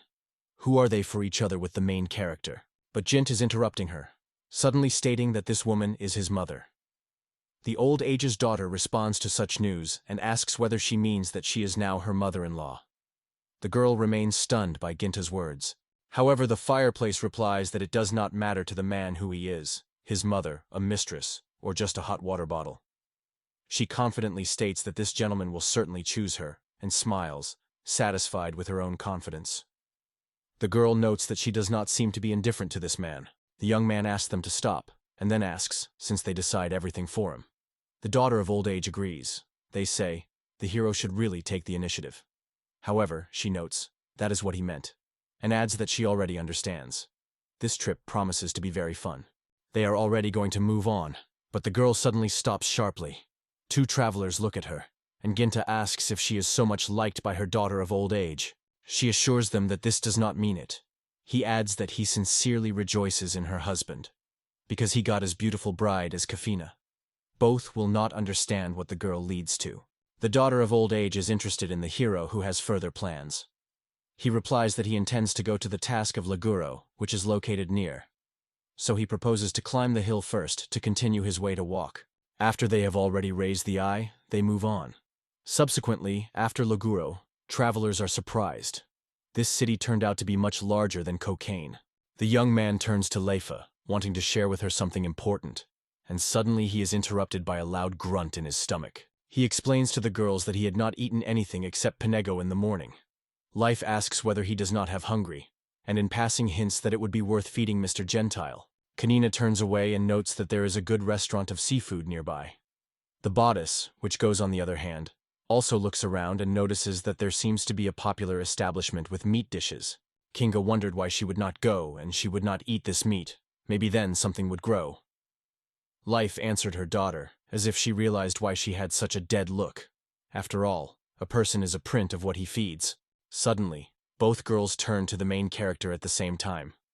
The young man quickly realizes that they need something from him, and in a hurry he notices that it is not enough to eat meat. So she appeals to Lifehaid to take them to the right place. Hearing this, the girl rejoices. It is full of enthusiasm. She assures that she can rely on her and asks her to entrust her. She calls them to follow her, assuring that she knows what to feed a real man. Ginta asks the girl not to be offended, because the next time they will inevitably go to the seafood restaurant. However, the girl is not upset at all. A tricky smile plays on her face. The old age's daughter asked the boy to pronounce A to feed him. He tried to refuse. He assured that he could eat himself. However, the girl insisted on her own and finally achieved the goal. She has wondered if the food is more delicious that it annoys the main character. He just shrugged, they say, who knows, and suggested that she just eat, as usual. Life observed this stage in the silent shade. Ginto is surprised by the girl's silence. It is so unusual to see her so restrained. And suddenly Kane exclaims the boy's name. She notes that she seems. Lifo wants the guy to feed her himself. The young man did not expect such a turn at all. Earlier he could not even imagine himself. It impresses, though she does not recognize him. Ashamed, she begins to deny everything, and then asks why she is something like that. However, when the guy lifts a fork with meat to her mouth, she humbly opens her mouth and willingly starts chewing, and the protagonist wonders if she savor her meat. Life go only embarrassingly with shoulders and replies that she does not know herself, and perhaps the best is to eat everything alone. Ginto turns to Kaina and notices a satisfied smile on her face. He is wondering why she is so joyful, and the girl in response notes that everything was very wonderful. Lifa looked, and her cheeks were blossomed. She was clearly not delighted with the situation and asked not to follow her no longer because she worried her. Cohen leaned closer to the girl and, although they met only today, confidently said that she had already understood the whole situation. She then assures Mr. Ginto that he should not worry about her or Bodhisattva because in her opinion, they will eventually get along and become friends. The guy realizes that she probably learned everything about her. This does not surprise him. He involuntarily notes that the Quinca is psychologically much more mature. When her life finished her story, she noted that she was also famous for her. This is due to the fact that elves live much longer than humans, and therefore grow older. Despite the fact that Queen Anna looks young, in fact she is much more than years old. However, she did not have time to agree on the last part of the sentence. On the face of the daughter of the elder, she suddenly saw an expression of true horror. She wondered the girl who wanted to say that life seemed to be afraid to move on because of the atmosphere that prevailed around the cubic. The girl assured that it doesn't matter. Meanwhile, the hero, silently watching everything that happened, understood. The first mind was finally found. While in the Adventurers Guild, the guy learns that Kazami still has the lowest rank among adventurers, G. The girl is in doubt if there are appropriate tasks for him. Having studied the information letter more carefully, Jinta realized that there was really nothing interesting here. He wondered, unless Bahamut's murder is considered an achievement. Anna, secretary of the Guild of Avanturists in Lagoro, answered him that he understood everything correctly. However, according to the rules, at least 10 tasks need to be accomplished to raise rank. Gint is wondering if there are tasks that we'll have to fight. Searching a little, the girl replies that one request has been received from the Trading Guild. Recently, Goblin seems to be significantly complicated by cargo transportation. The man looks at the sheet that the girl puts in front of him and notes that the matter is more interesting. The paper indicates it will be necessary to clean the goblins. Gintis notices an item that requires at least 2 adventurers. At this point, Kagina states that he will be written to the Adventurers Guild. The man asks whether she really has nothing opposed to join them. She explains to him that for the sake of him can be anyone, both the bride and the adventurer. The protagonist rejoices in such a tune and hopes for their joint work. Then he addresses her as a sister. The girl in response notes that she also hopes for their coordinated cooperation and calls him a brother. Life looks at all this with indignation, feeling only immediately. Seeing the girl, Ginta notes that this time he seems to have fallen. But Kane assures that everything is fine, and it does not bother it. She promised to register immediately and allow Life for a moment, because a joint trip was waiting for them. It begins to annoy the girl, so she stops them and states that she also seeks to be an adventure search. Hearing these news, Kaisina wondered if they had already accepted the task together. The guy assured her that he took the quest right for 3. Returning to Lifa, he notes that, in general, she could not register. However, the girl replies that she does not want to leave him with Camila alone. The daughter of old age interferes with their conversation and assures that she does not deny, but doubts whether life itself will cope with this test. After that, she goes closer and asks whether she can and fight, because it is not children's fun. The djinn also approaches the girl and asks whether the power of the goddess returned to her. Lefea replies that no. The girl was a little upset, but the guy reassured Kane, assuring that the task was not so difficult. After that, the girl agreed with his words. She notes that the main character is extremely kind to Life, although in fact the guy meant something else. Then Kane reminds you that time to prepare, and Joke asks if they are no longer ready. The girl notes that this is not enough, and explains, if something unexpected happens, They must find weapons. After a while, Kane led everyone to an unfamiliar place, assuring that it would be stronger here. In fact, she was here for the first time.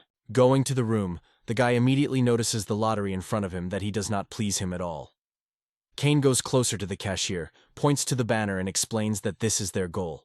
She continues, noting that it is the perfect element for a corsage that is not used to any business. The pellets themselves depicts a golden core. Life states that all is well, but the girl is not sure that it is really difficult to get it. Happy Kana says that he can get such a thing for free here, and rejoices that there are similar shops in the world.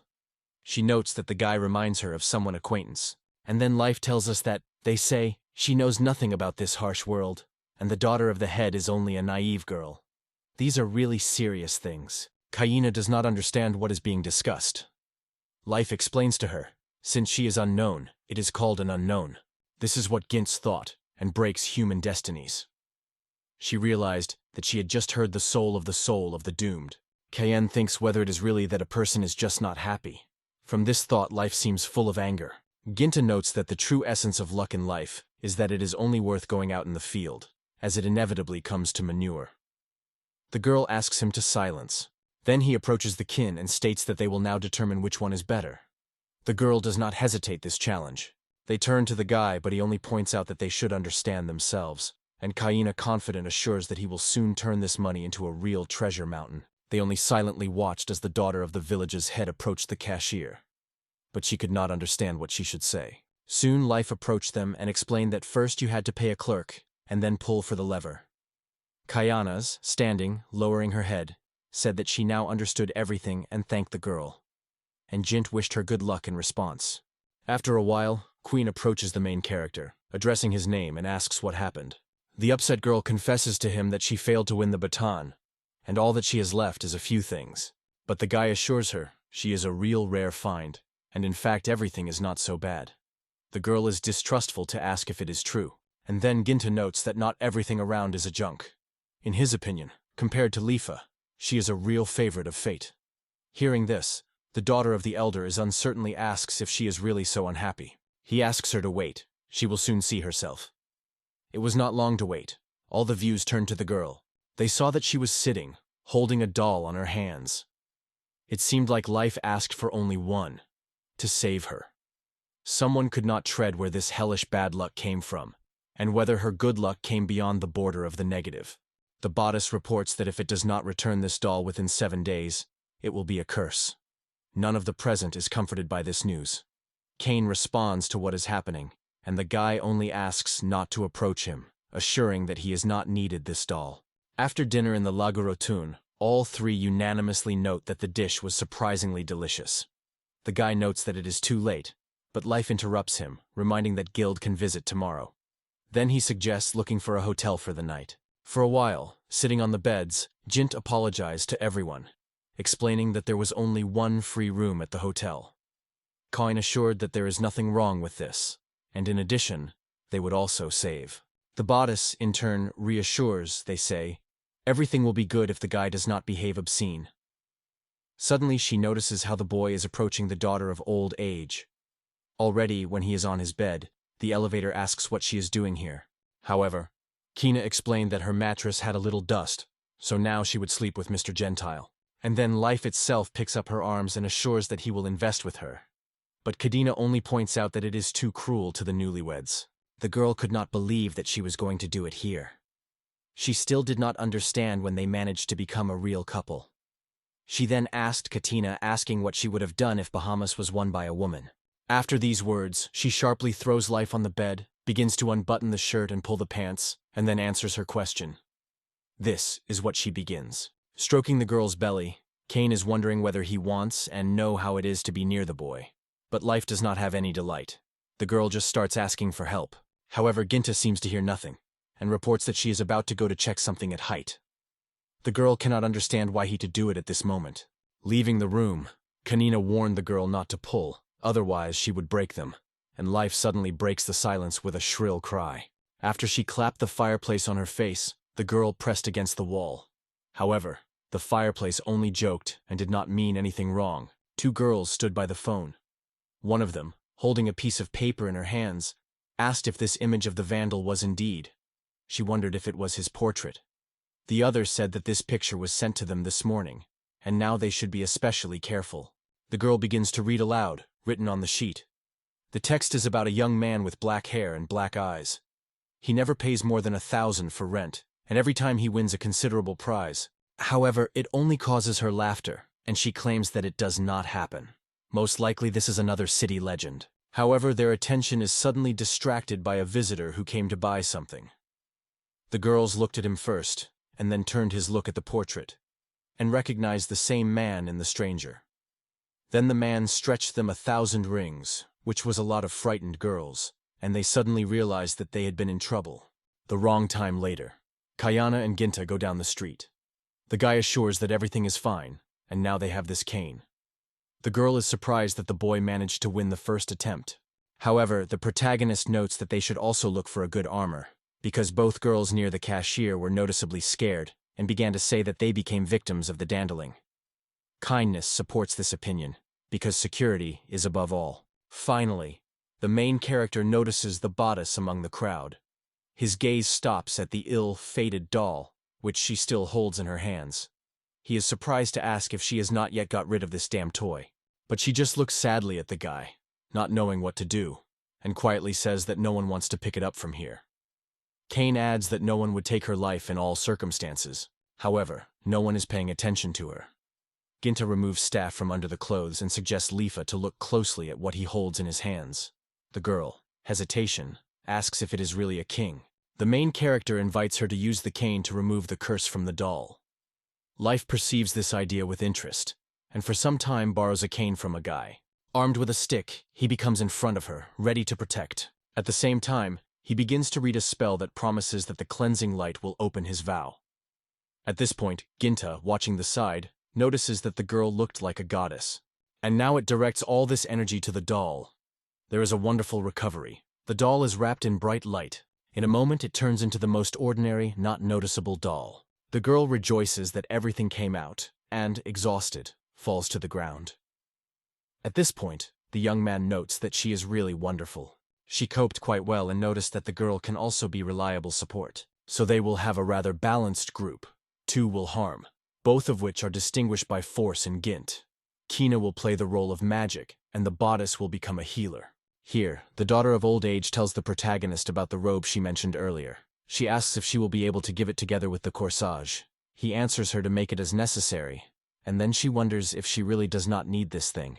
The girl explained to him that such a size for her is too small, and her shapes would simply not fit. Ginta felt embarrassed because of what he heard, but still made sure he was said with his own eyes. He acknowledged that this should not be surprised, but life seemed to be finally stunned by what was happening. At this point, Kane gives the man Lapas for a too annoying look. The scene turns out to be quite inconvenient. The protagonist apologizes to her, but she is just waving. They say, nothing wrong, just should not be so frankly considering her in the middle of the street. In the hotel, he could admire her seductive forms as much as he wants. However, a man thinks whether it is really possible. Feeling behind his back the ominous presence of a corset, he still refuses this temptation. For a while, the guy wondered if the girl was dressed. She replied that she was ready. So Life appears in a new outfit and demonstrates it all around. Ginta notes that it looks great, and Kin notes that this outfit is extremely suitable. But the girl herself feels confused because the skirt was quite short and the navel is openly visible. She thinks whether it is acceptable. She asks what the guy thinks about it. He thinks for a moment and then replies that it suits it. And in this clothing she looks surprisingly soap. And although the cheeks are burning from it, she is still nice. That is why she states that she will not remove him. They teach him to obey girlish orders. Then Ginta notes that since everyone is ready, it is time to end the goblins. And the team finally goes to the task. In the valley, Lavon to call the heroes there is no answer. It remains quiet and invalid. The elevator reports that the dragon is not visible anywhere, and suggests that he may have just got worse and returned to the house near the lake. The guy, however, does not pay attention to her words. He cannot understand where the genia went. But here, Carmina calls them and asks to look at where she shows. Now they witness how goblins attack their dragon. She does not resist them, and barbarians, taking this opportunity, without hesitation, strike her. The heroes were stunned by the fact that even goblins dared to attack her. Life screams all over, requiring Jinta to intervene in unfolding events. The protagonist himself is well aware. He needs to save 11. He appeals to the dragon to wait a little, because soon he will be able to come to his rescue. But the Jinni could no longer hold back. At first, she looked at the goblins with such a fury that they were instantly scared. Then she hit them, and then released a fiery breath, and everyone got on their merit. In the end, she only sighed lightly. Meanwhile, goblins were already unconscious on the ground, and Ginta noted how powerful the dragons were. After all that happened, they were approached and asked if everything was fine with him. She only nods on this, and the elevator adds that no matter how small it still remains a dragon. Meanwhile, the protagonist notes that they need to collect stones from Goblin, which Jinai won. The girls standing nearby note, "If you look good, there are many." The gentleman begins to count, and suddenly realizes that the stones are 10. After that, she turns to the dragon, thanks him, and gently holds his hand on his head, adding that they had overcome half the way. The dragon only helplessly signs. They think whether they will be able to gather the other half, and whether other goblins are hidden somewhere nearby. Suddenly, a shrill cry is heard. The main character rotates sharply, trying to see who he belongs. Meanwhile, 3 men are fighting with a group of goblins. But victory slips out of their hands. This causes irritation in them. They call the goblins and talk about them contemptuously. However, while people find the courage to speak, goblins do not spend time and actively attack them. One of them fell to the ground, shot down. His opponents instantly took the opportunity. They are already rushing to him with the intention of finishing. The man himself cannot believe what is happening. However, he was incredibly lucky.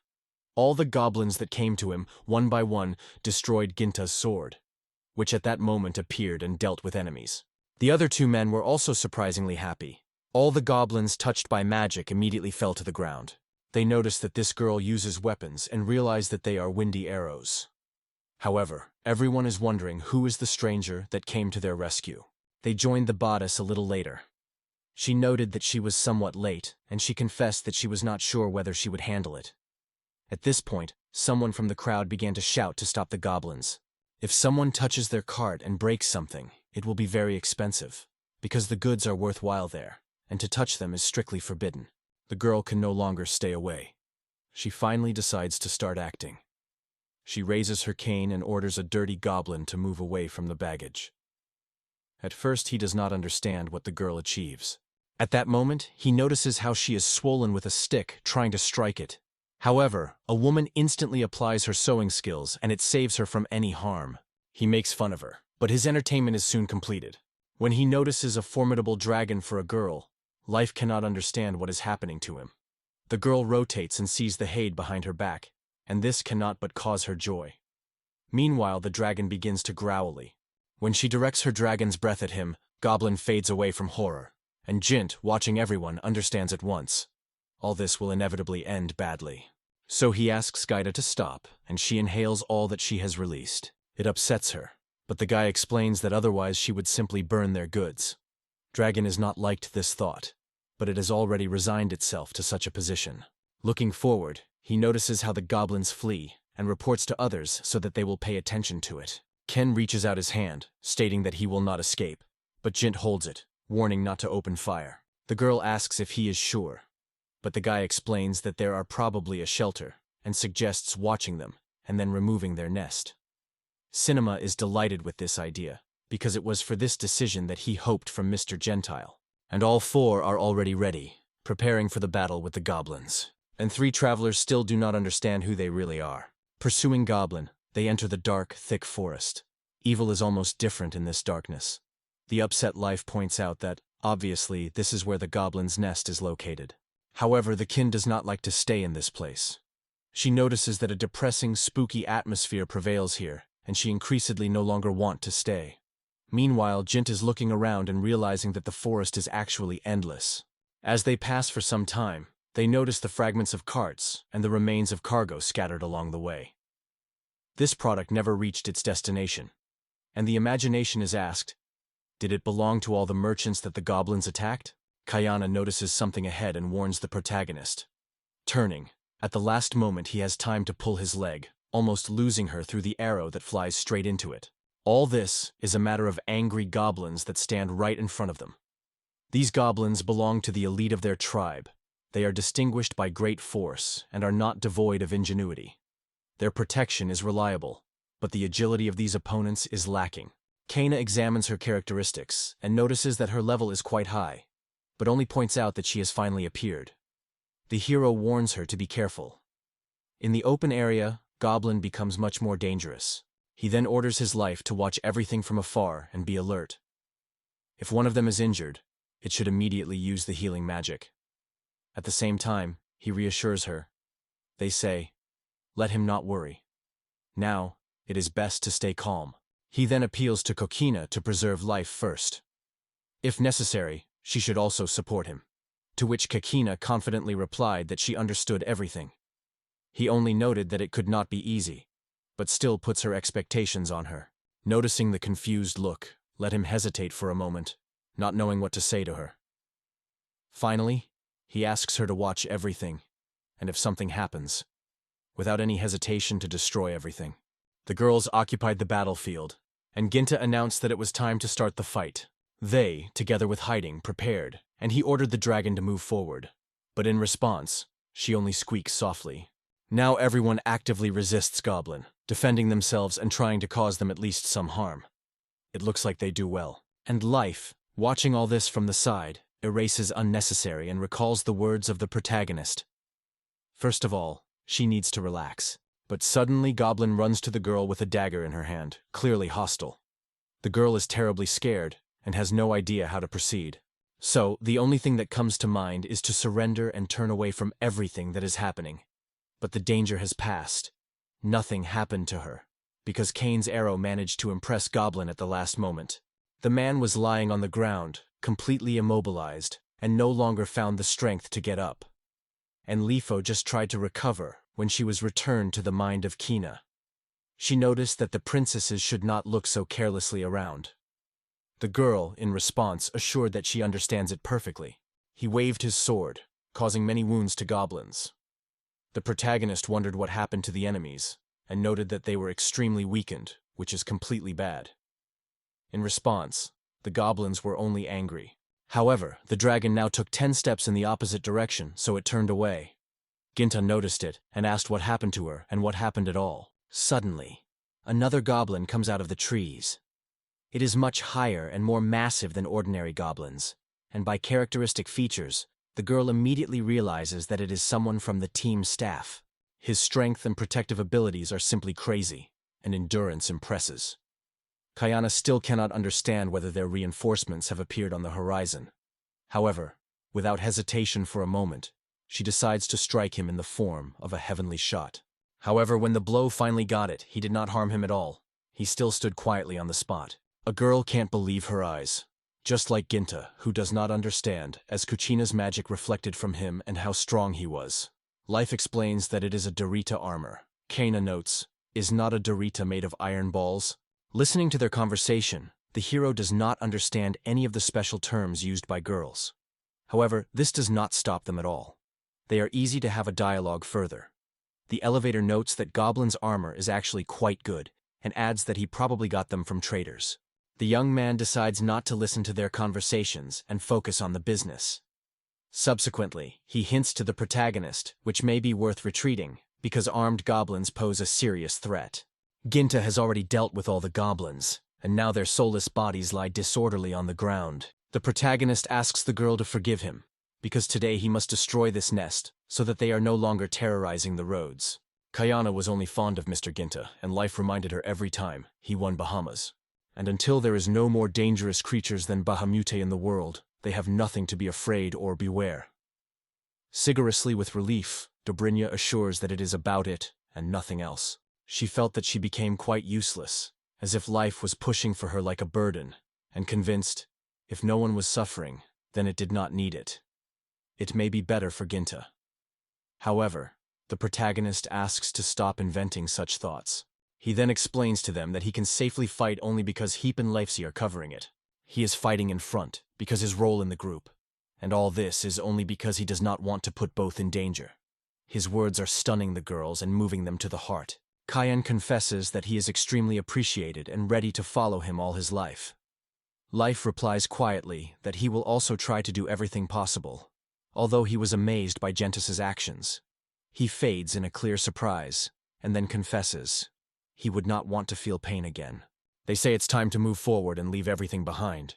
For the sake of peace on the roads, the guy agrees. In this case, they really have time to move on.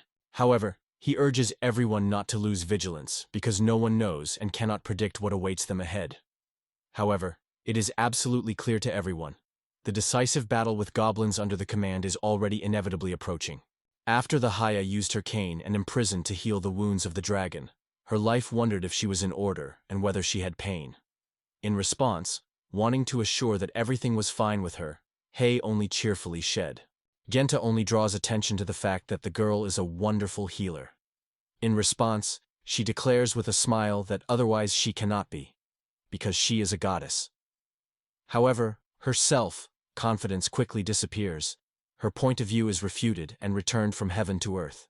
After that, the protagonist also approaches Draconi to make sure that everything is fine with her. He sincerely apologizes to her for forcing Gilari to go on the road with them. And when they come back, it promises to buy her a lot of delicious treats. This is very pleasing to Dragon, and it begins to lick it from head to heels. However, the guy is not too delighted with such attention, so he asked her to stop. But he does not stop, but only stubbornly continues, which causes the guy laughter. However, he still tries to insist on his own and asks him to stop and stop doing so. The girls are silently watching everything without deciding to intervene. After that, the guy, moistened with saliva, wondered if someone had a random towel or towel. And Life asked if it is not relaxing, avoiding its responsibilities. However, no one answered her. It passes some time. The heroes point out that the terrain around them is quite spacious, and they begin to think about whether they really got the deepest part of the forest. Kane suddenly alerted, listened carefully to something, and then noted that this place seems extremely strange to her. The young man was interested in asking what this oddity was. The girl explained, there is a tense atmosphere. She has an alarming anticipation, and suddenly there is an unexpected noise behind. All four look sharply, trying to determine where the sound came from. Suddenly, a huge oak falls behind them with a roar, frightening them to the nostrils. They try to understand what happened just.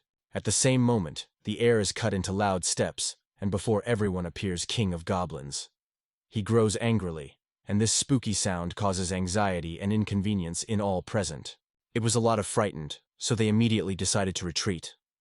Ginta remained standing his mouth, looking after him while the girls ran. He only said quietly that he was indeed a giant, and he could not understand that he had a wonderful healthy. Meanwhile, Goblin waved all his strength and hit the earth. A huge crack formed from the blow, and everything around the sudden earthquake.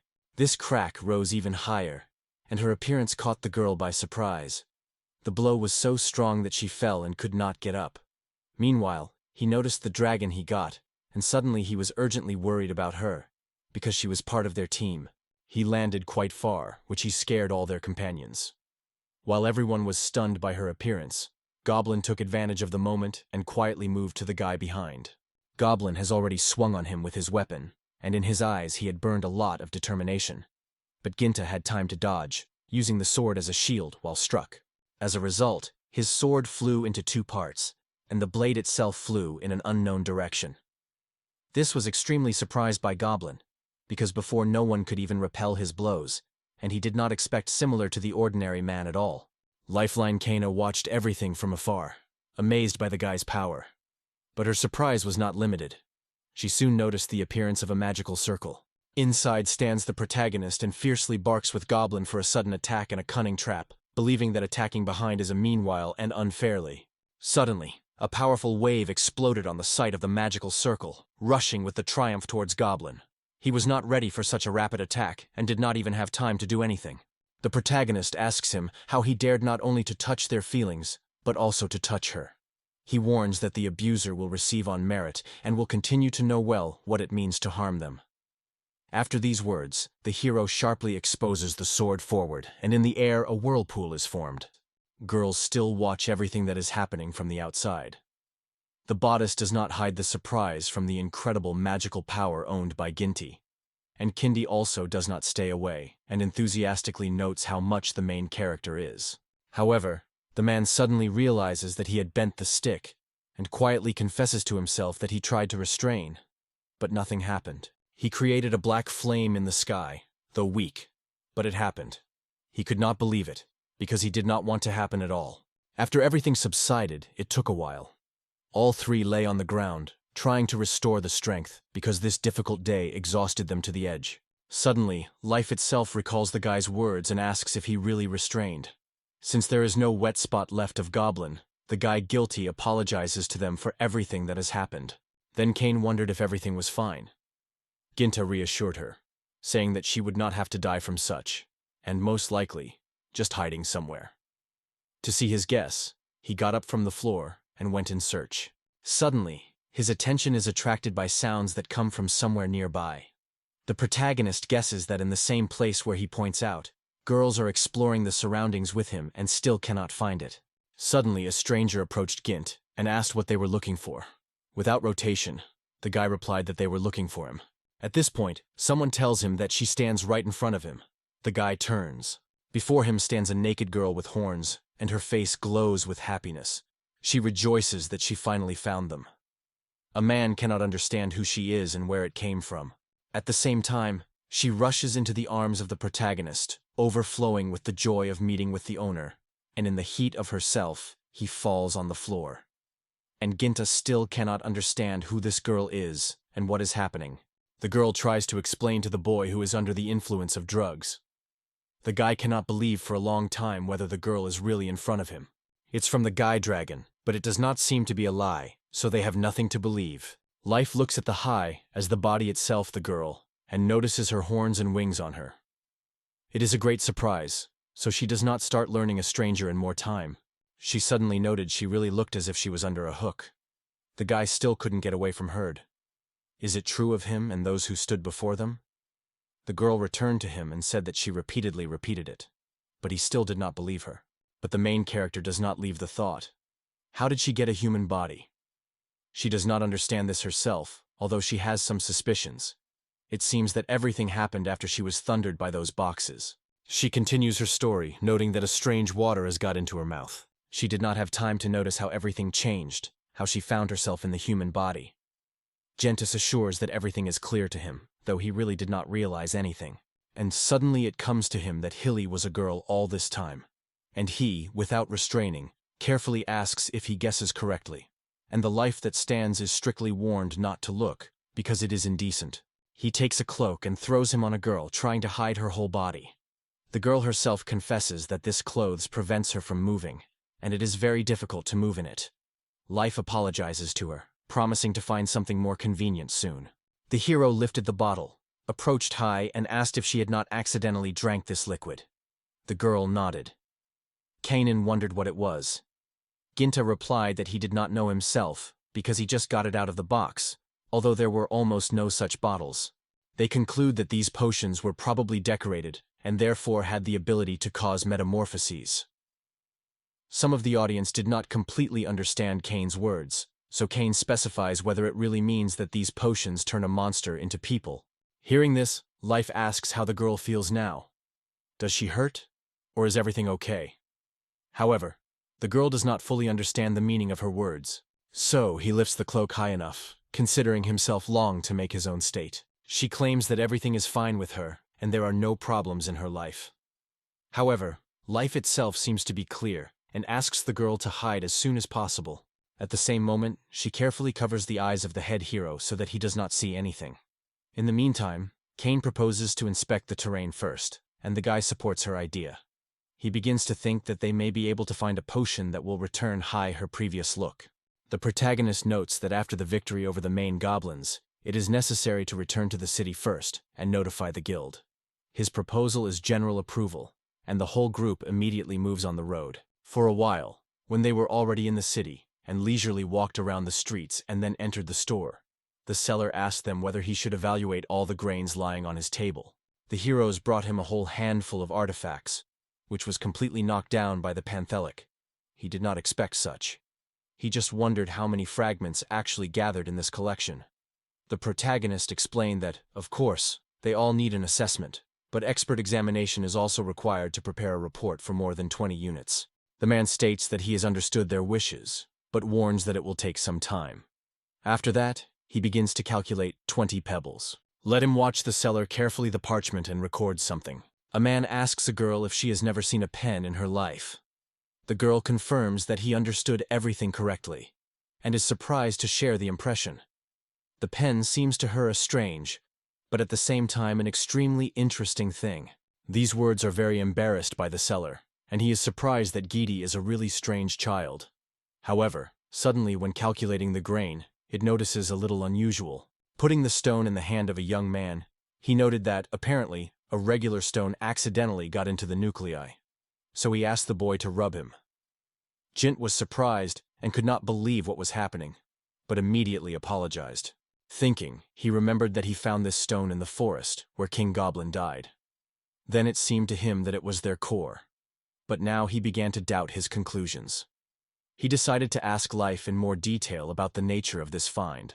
But as soon as he tried to do it, he found that there were no girls nearby. He immediately began to guess where they went.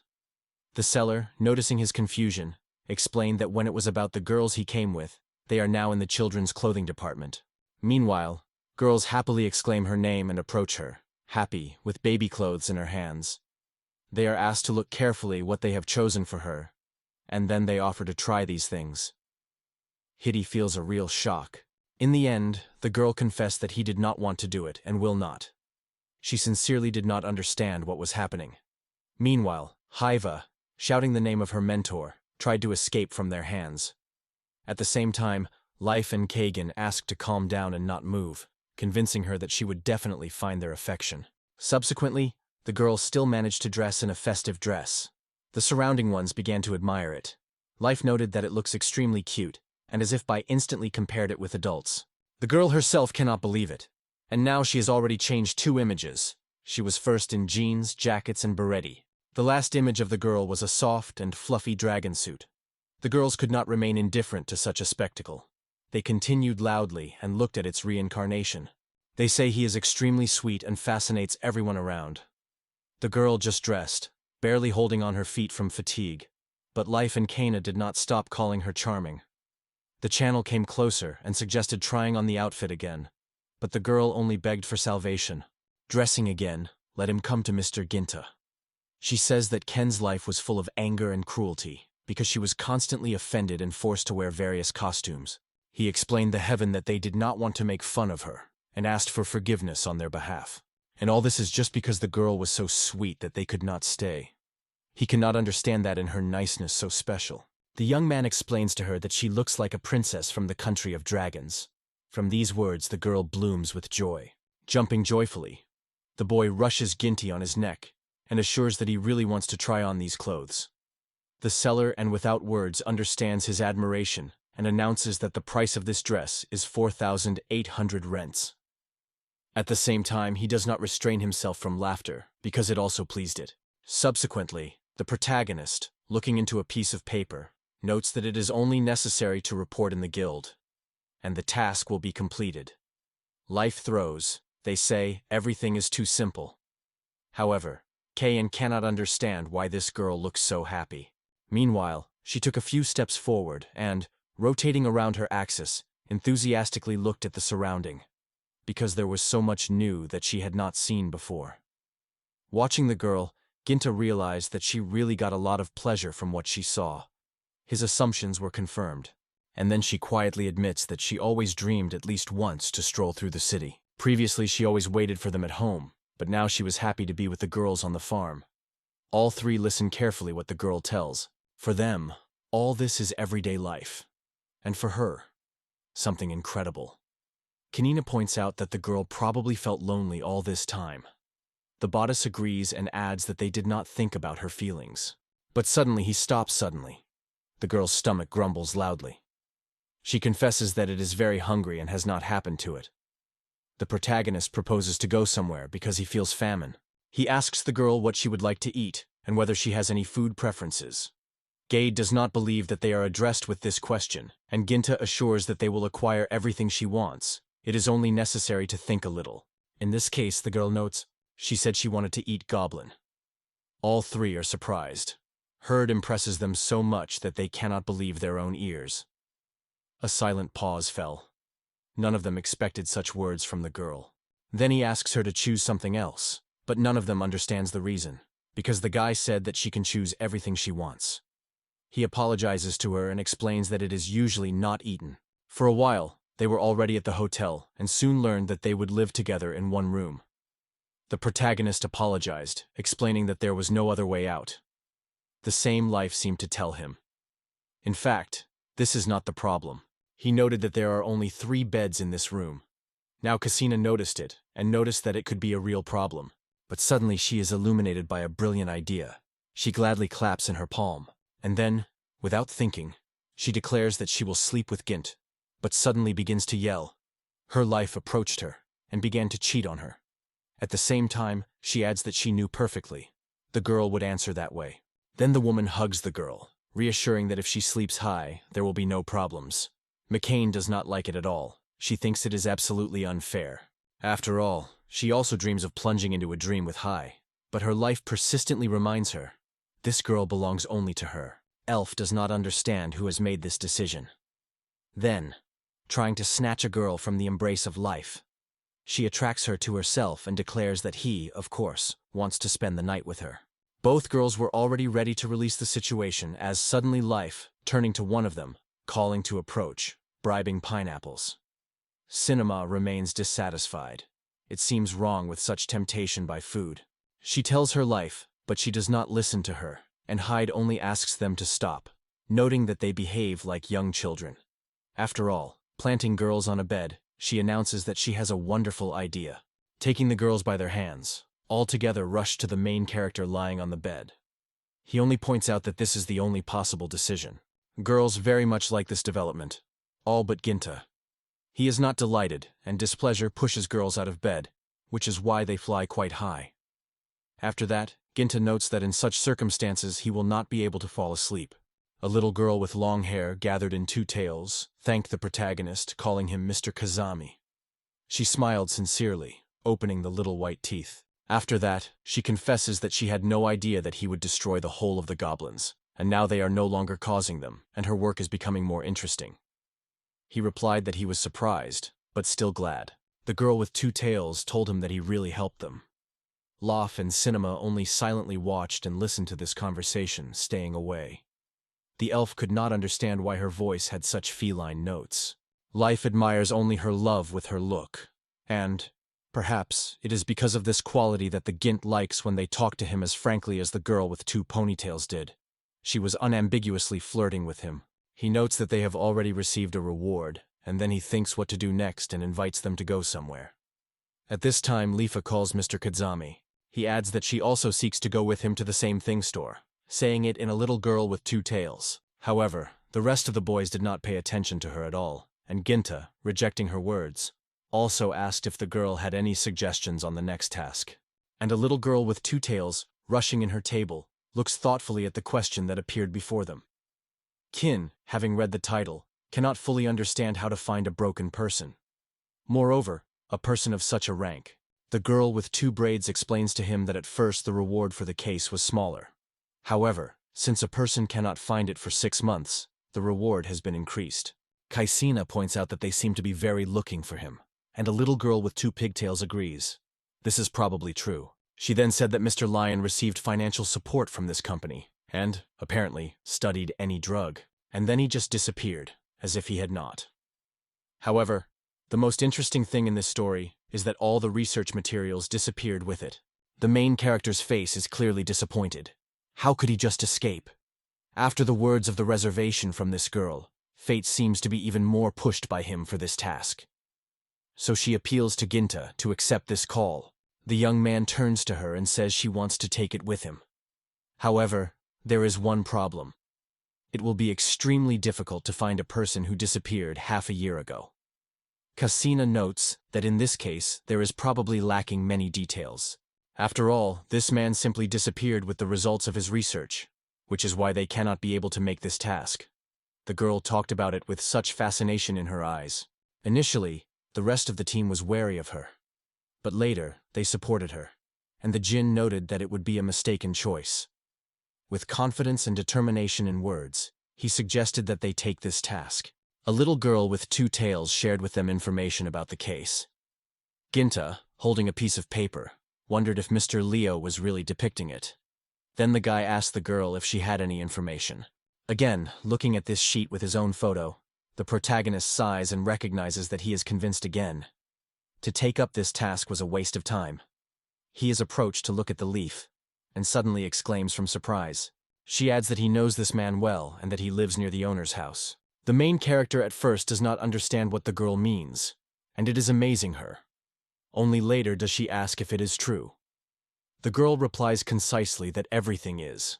For a while, four were traveling in a carriage. Gixley held a man's sheet with a man. Kikina wondered if it was the same man from the photo and whether they were mistaken. The girl confidently answered that there was no doubt. She remembered him precisely because he constantly came to the forest and brought her pineapples. Only a few days before the protagonist in the forest, this man left, reflecting the words of Jean. The young man thinks what this mysterious absence means on the eve of arrival. He thinks whether Mr. Line lived here for half a year, and a few days ago went again, while life was lying on the boy's lap, as she strongly points out. After that, Jint asks the Grove if she knows where to go. The girl only confesses that he does not know, suddenly realizing she does not know anything more. The protagonist expressed the opinion that if so, it is worth surveying his home first. It is quite possible that there will be at least some traces. Kinga agreed with him and added that only a few days have passed since the departure, so the prints were probably preserved there. Subsequently, when they returned home, Kina shone with joy.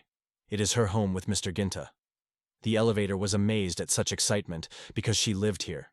In the meantime, Heaney asked what she said with her, or not forgot about her. Going closer to the girl, the guy gently ran a hand on her head and said that he was also her home, or more precisely, their common house. These words filled her heart with special joy. For a while they have already entered the house, the bodice and the 12th sitting in the living room. Then the goddess decides to ask how long the girl lives in this forest. She replies to this, which she does not even remember. But life does not leave inquiries and is interested in where her mother and dad. The girl does not find words for a long time, confusedly silently, not knowing what to say. Without asking her question, the lion addresses her with another. Does Guy want to sleep? However, the lion does not hear a clear answer. Then she apologizes to the girl and says she can go to bed quietly. Then he looks at the Quinner and notices that she has already fallen asleep. At the same time, he realizes how sweet this girl seems to be. In Mr. Levin's office, Katina notices that the guy holds a subject in his hands, and she is wondering what it is. Ginta explains that it is a draft with replicas, or rather, his diary. The girl wondered if there was something that could tell them in his search. After a short silence, the guy answered in the affirmative. After that, he turns to the kin with a serious face and invites her to destroy this journey. Ginta, standing in Ryan's office, said he was now clear. His company only worked as part of a research laboratory. He learned about it from his own diary. It was recorded that he was forced to study this drug. According to a diary entry, the medication, which was ordered, is a powerful anesthetic that works even on monsters. To test this tool, the company created experimental monsters. On the mountain Nara, they managed to catch a female of the fire dragon together with its egg. This male of the dragon was the mother of Guy, and the girl herself, in the meantime, slept carelessly on the couch, not knowing anything. Listening to everything he had just told the main character, Dracona, as if clarifying, asked if Guy was a subject. The guy watching a diary and notes that at that time the girl was still inside the egg, so the experiments on her could not be carried out. Instead, the real object of the trial was her mother. The diary states that during the study, it was exposed to a large number of medicines, and this became an extremely cruel test for her.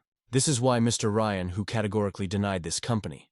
He just took and stole the finished substance with the egg, and then fled from the laboratory. Kayan explains that in this situation, Mr. Ryan was forced to live here secretly, and later began to take care of influential persons. The protagonist notes that Mr. Ryan also learned about the announcement of the search, and, fearing the exposition, has hurriedly left the house. Together with the gay, they went into the forest. This was mentioned in the last record in the diary, which he made about 2 weeks ago. The fireplace is silently standing nearby without saying a word. The protagonist continues and explains that this task actually means to transfer Mr. Ryan to the disposal of this company, and he simply cannot afford to release such a good person who helped to ensure survival. Kana was silent for a while, and then asked Gint whether he was going to give up his search. He acknowledged that she understood everything correctly, and although it hurts, he apologized to her, because he would not be able to step over. However, the girl reassures him, assuring that he understands him, because she feels the same. Hearing these words, the guy feels relief, and a light smile appears on his face. But suddenly their conversation interrupts a loud, unexpected sound. They looked around in confusion, not understanding what happened. China can't understand where the sound is heard. Ginta notes that he is heard from the first floor. They immediately run out of the office and go to the ground floor, looking for a source of noise. On the way, Kane asks whether these are really the employees of that company came here, or maybe someone really intends to theft. He states that they will not allow them to do so. The hero turns to girls by name. When they rise to the first floor, they opened an impressive sight. Life, rising a little higher, turned into a dragon again. The main character no longer has words. All four just silently exchange views, not understanding what is happening. Jinta and Kayana are of all distrustful. Life realizes that she can go well. Panic covers her. She begins to stutter, assuring that she will immediately explain everything. It all started with the fact that the girl was just sitting on the couch, being under the influence of drugs. A moment later, she was lying on her back, and the other girl, meanwhile, turned to the dragon. However, she still seems that she has not been understood. But the protagonist stops her, assuring that everything was properly perceived from the beginning, and there is no need to repeat what was said. Kin only denies, they say. Everything is explained by the action of the drugs that have already ceased to influence it, so she returned to her dragon appearance again. Subsequently, the guy was in the yard, more precisely, on a green lawn in front of the house. He turned to a strange ball, ordering her to open. At the same moment, he focuses all his strength on Hayai, which he hangs on in the air and soon falls to the ground. Ginta noted that it seems really capable of putting anything in his subprost. Kanaeus noted that it was good. Thanks to this ability, they did not have to break the walls to take Guy from home. Meanwhile, Ms. Life carefully studies Mr. Ryan's diary and claims that she is clear. It is so amazed at the reward mentioned in the diary that she even forgets the name of the company, Aldasis. Their reputation unambiguously leaves much to be desired, because they seem to trade both weapons and slaves. She agrees that they should give up this attempt. However, she thinks, what about her mother? After all, Mr. Ryan's diary stated that she went to a ship near Mount Nor. If so, she wants to help her as soon as possible. She sincerely wants Guy to finally be able to see her mother again. That is why she wants to appeal to Ginta with a request. However, the guy does not hear her. The distance between them is too great. He only asks as surprise why she is frozen in place, and calls for a hurry to go on the road as soon as possible. But the girl does not understand where they are led. The protagonist answers her that, of course, they go to Mountinar. And where else? First of all, they need to save Guy's mother. Even if a girl wants to stay here, life itself insists on another. She was destined to go on the road, and this path has already begun. Ginta kept Lidaf in her hands, so she asked him to be careful and not to treat her roughly. She was embarrassed by the situation, and the girl's cheeks were slightly bad. The young man looked at the girl and quietly said her name. He was convinced that he had to wait for the right moment, and they would all get the mountains of Naya. After all, he had his own idea that promised to change everything. Since the area in which the young man kept everything he needed could not accommodate all his satellites, he decided to place only the goddesses there. To accelerate the process, he simply lowered his hands and followed his body. Falling in the dark sphere, the girl shouted that she asked the boy to be careful, but he sought to speed up everything and did not listen to her words. The young man looked at the scoreboard that appeared in front of him, where everything in his inventory was listed. Wallet, clothing, home keys, food, and now the name of the goddess appeared there. Kin even noted that she was sorry for her, but it was necessary.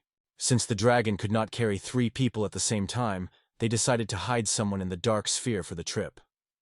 The girls arranged the game and the goddess lost, so she did not fly with them. The young man asked his companions to go as soon as possible, so as not to make Liat wait long. Quinas seemed to emphasize that it was a necessary event, but it did not really look too worried. He looked at the scoreboard again and noticed how the number of provisions was slowly decreasing. The young man guessed that Leof consumes food while he was inside. Ginta was dissatisfied with the fact that his reserves were over, so he asked the girl no longer to touch what he left in the extreme case. The girl seemed to be offended by the young man, so she did not answer him, but simply continued to do her business. The young man decided not to waste time for conversations, and again called on his companions to hurry and go on the road as soon as possible. This time everyone agreed without hesitation. Some time passed, and the guy turned to Quena, asking how much they would still have to travel and whether she is well, focused on the terrain. The girl replied that she knew only the right direction, but she does not know the details of the route. Ginta sighed, hearing such an answer, and thought that he was not the best solution to hide Lafu in the inventory. Perhaps she would be able to answer his questions. Suddenly the girl sitting behind the boy pointed to the mountain and wondered if it was the same rock they were looking for. Her satellite answered the affirmative. Genta suggested, because the twilight was already moving, to spend the night in the forest where they were now, and the rise continued with the first rays of the sun. Kwaniana fully supported this decision. After that, the young man remembered the goddess and began to reveal the black sphere, hoping that the girl did not have time to eat all the supplies that he prepared in advance. Sleeping his hand into the sphere, Ginta began to look for a goddess in it. Thou shalt in touch with something inside. The guy was convinced that he finally grabbed the necessary, until he removed his clothes. The young man squeezed the finder and began to pull her to himself. But the goddess asked him to stop and not to do so. With a sharp motion, pulling on his clothes, Jint accidentally broke his skirt from the girl, not even noticing how it happened. Liaf fell out of the sphere, lost a few more things on the road, and the powerless fell to the ground, complaining about pain. The young man looked at the goddess and immediately apologized to her. The girl, lying on the ground without a skirt, almost burst into tears from her present situation. Quinva, noticing the situation, noted that if a young man so much to undress someone, then let him do it with her, not insist on the bodice. Ginta immediately began to justify himself, assuring that he did not think. The young man, still holding a foreign thing in his hand, apologized again, explaining that he did not know. It was a girl's skirt. These words made his remarks, and offered to return the owner's skirt immediately. The goddess decided to ask if they would really find the mother of Hakona here. After all, despite the fact that they had already overcome such a path, there were no guarantees. Jin looked at the girl and assured that he had no doubt. After all, everyone sought to help the dragon and give her joy, the guy continued, noting that they are undoubtedly moving in the right direction. To see this, you just have to look at the chain. Returning to the direction of their dragon, the young man noted that since they approached the mountain, Hain has not constantly made a look from one direction, where the top rose. The young man noted that their dragon did not pay attention to them at all. So Kugina suggested that Hichan probably feels the aura of her mother. The moon has already risen above the rock, and the stars were burning brightly in the sky. Ginta asked the dragon to wait a little more. The guy promised that they would surely help her meet her mother. A young man with blonde hair entered the room and bowed to the man who was there. The senior immediately wondered if they managed to find Ryan Friedman, but in response heard the refusal and apology of the guest. A man named Kilo was the head of the Aldatis. He argued that Ryan would not have any choice but to turn to him, so he would definitely retreat. She continued the story and noted that even those prototypes that were still in the laboratory were stolen by Goblin during transportation. An adult noted that they could make a lot of money if they could sell them together with their subordinates. However, he stressed that the fire dragon should be understood as soon as possible. He mentioned the creation that was held in prison. According to him, the experiment to some extent weakened the creature, but it continued to be of considerable value, so it continued to keep the castle. Later, the cello turned to a man standing behind, named Maldus, and reported that she was trusting everything. Meanwhile, Chintan moved with the satellites, because a new day has come and it was already developing. However, the path was not easy. The young man quickly tired. It seemed as if he were rushing up a mountain. Leof confessed that she no longer feels her own feet, and behind him was only a steep cliff that the girl warned. Taking the opportunity, Kuna decided to joke about the forms of Leoto, comparing them with the rock to which everyone was heading. The goddess, immediately indignant and categorically refused to listen to such words. The bodice began to prove that the girl was wrong, but Kushina was not even going to believe her. Their dispute was unexpectedly interrupted by a young man, surprised by something.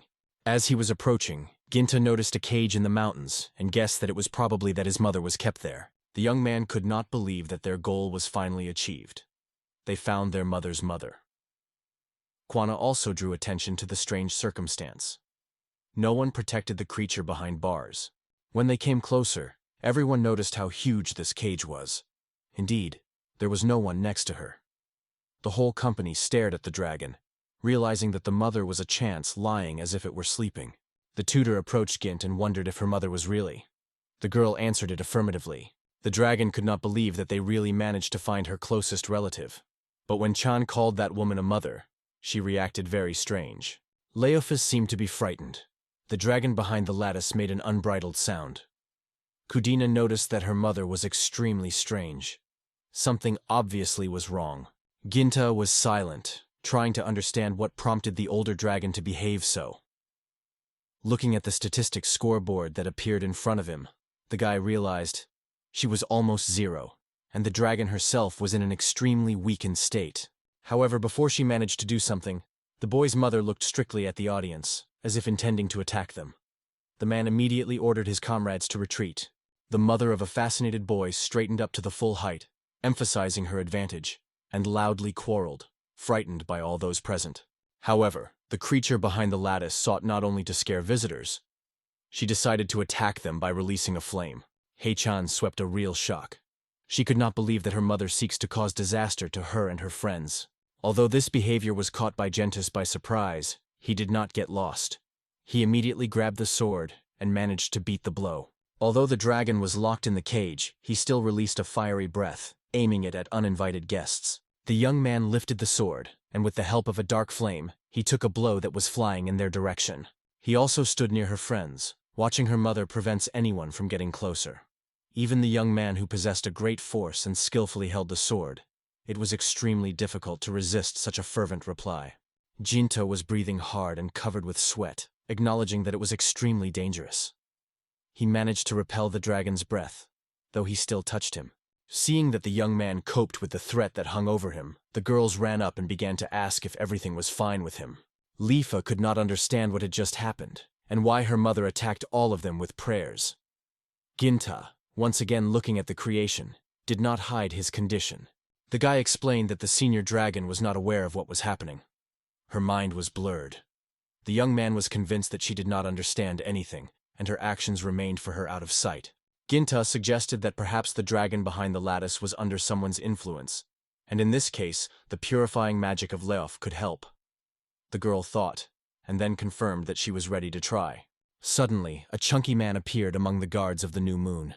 He was annoyed and an interest in what strangers were doing here. Ginta wondered where these people came from. One of the annoying husband's associates rushed to strangers what they were doing in such a place, and who they are at all. Kubina decided to answer and, holding on to Gintu firmly, she stated that they were fighters for justice and seeking to free the fire dragon from captivity. At this point, he was behind the Afa. He recalled that now is not the time for jokes. The man remained dissatisfied with the herd and suggested that these people may have only merchants who decided to steal the fire dragon. The one who stood nearby looked as if waiting for the team to attack. Simnik noted that he recognized Gint, because in his view, it was immediately clear who he was.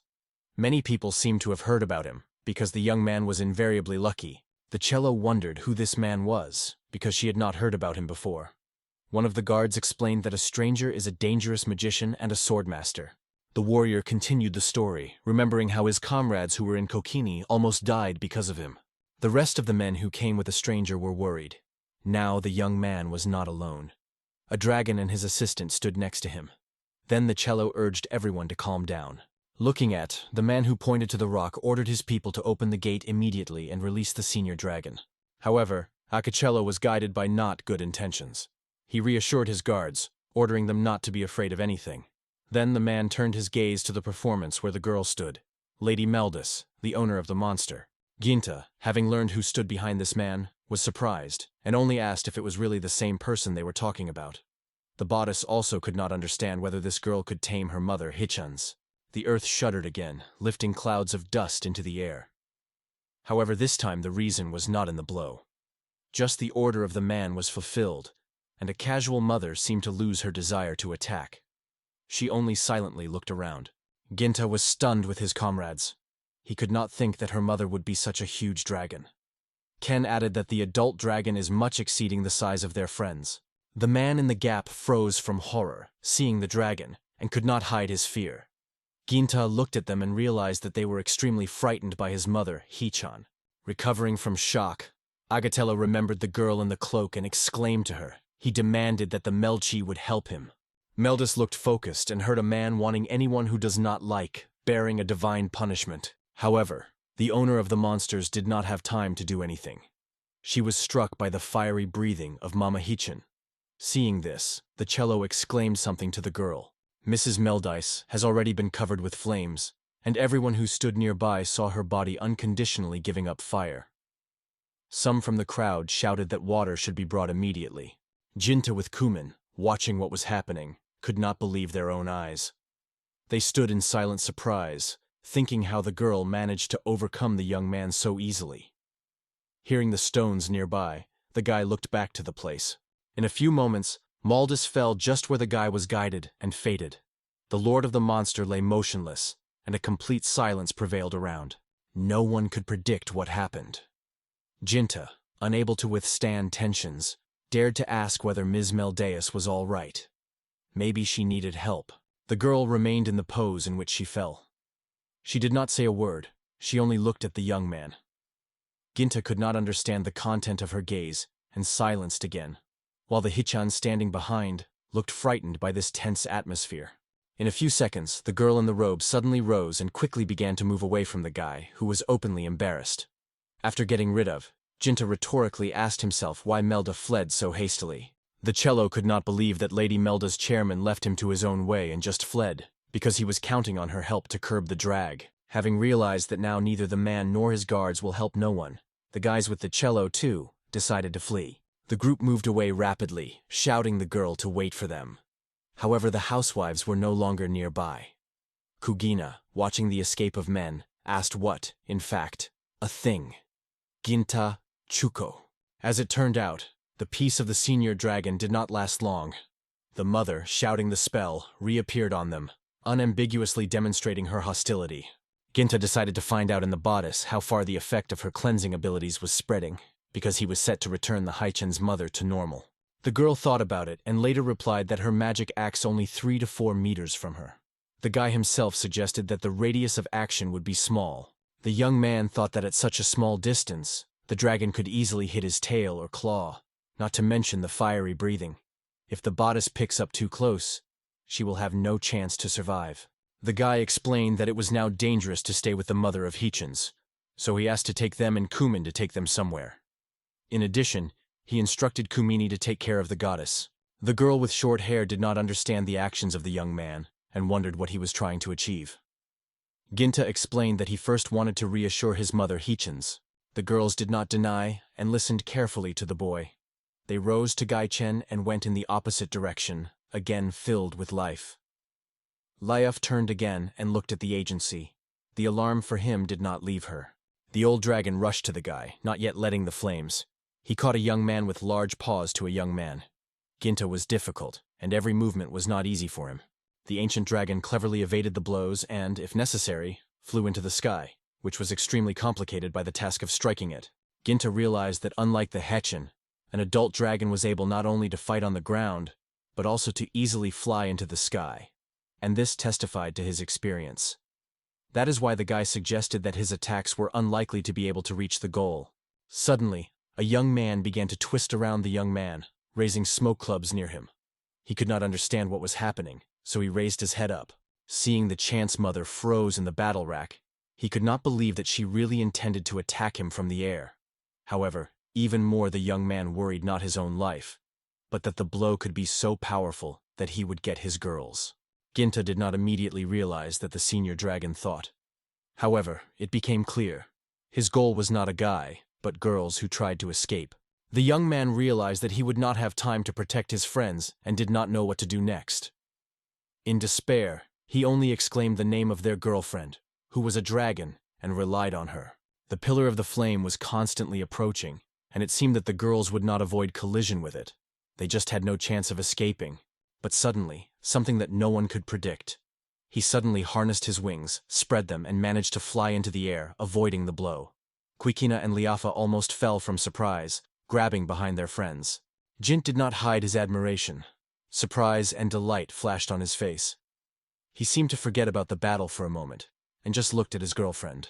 The young man did not look out of his comrades, taking carefully watching their flight, because for the vat, it was the first acquaintance with the sky. Ginta could not understand when it was a vat. He looked at the scoreboard with its indicators, and a new one suddenly appeared among the skills. The dragon described circles in the sky, moving away from a dangerous place. Meanwhile, the young man thought that she may have increased her skills, defeating the goblins and various monsters during their journey. Make sure that it was safe here. Drakonitsia stopped and carefully lowered her friends to the ground.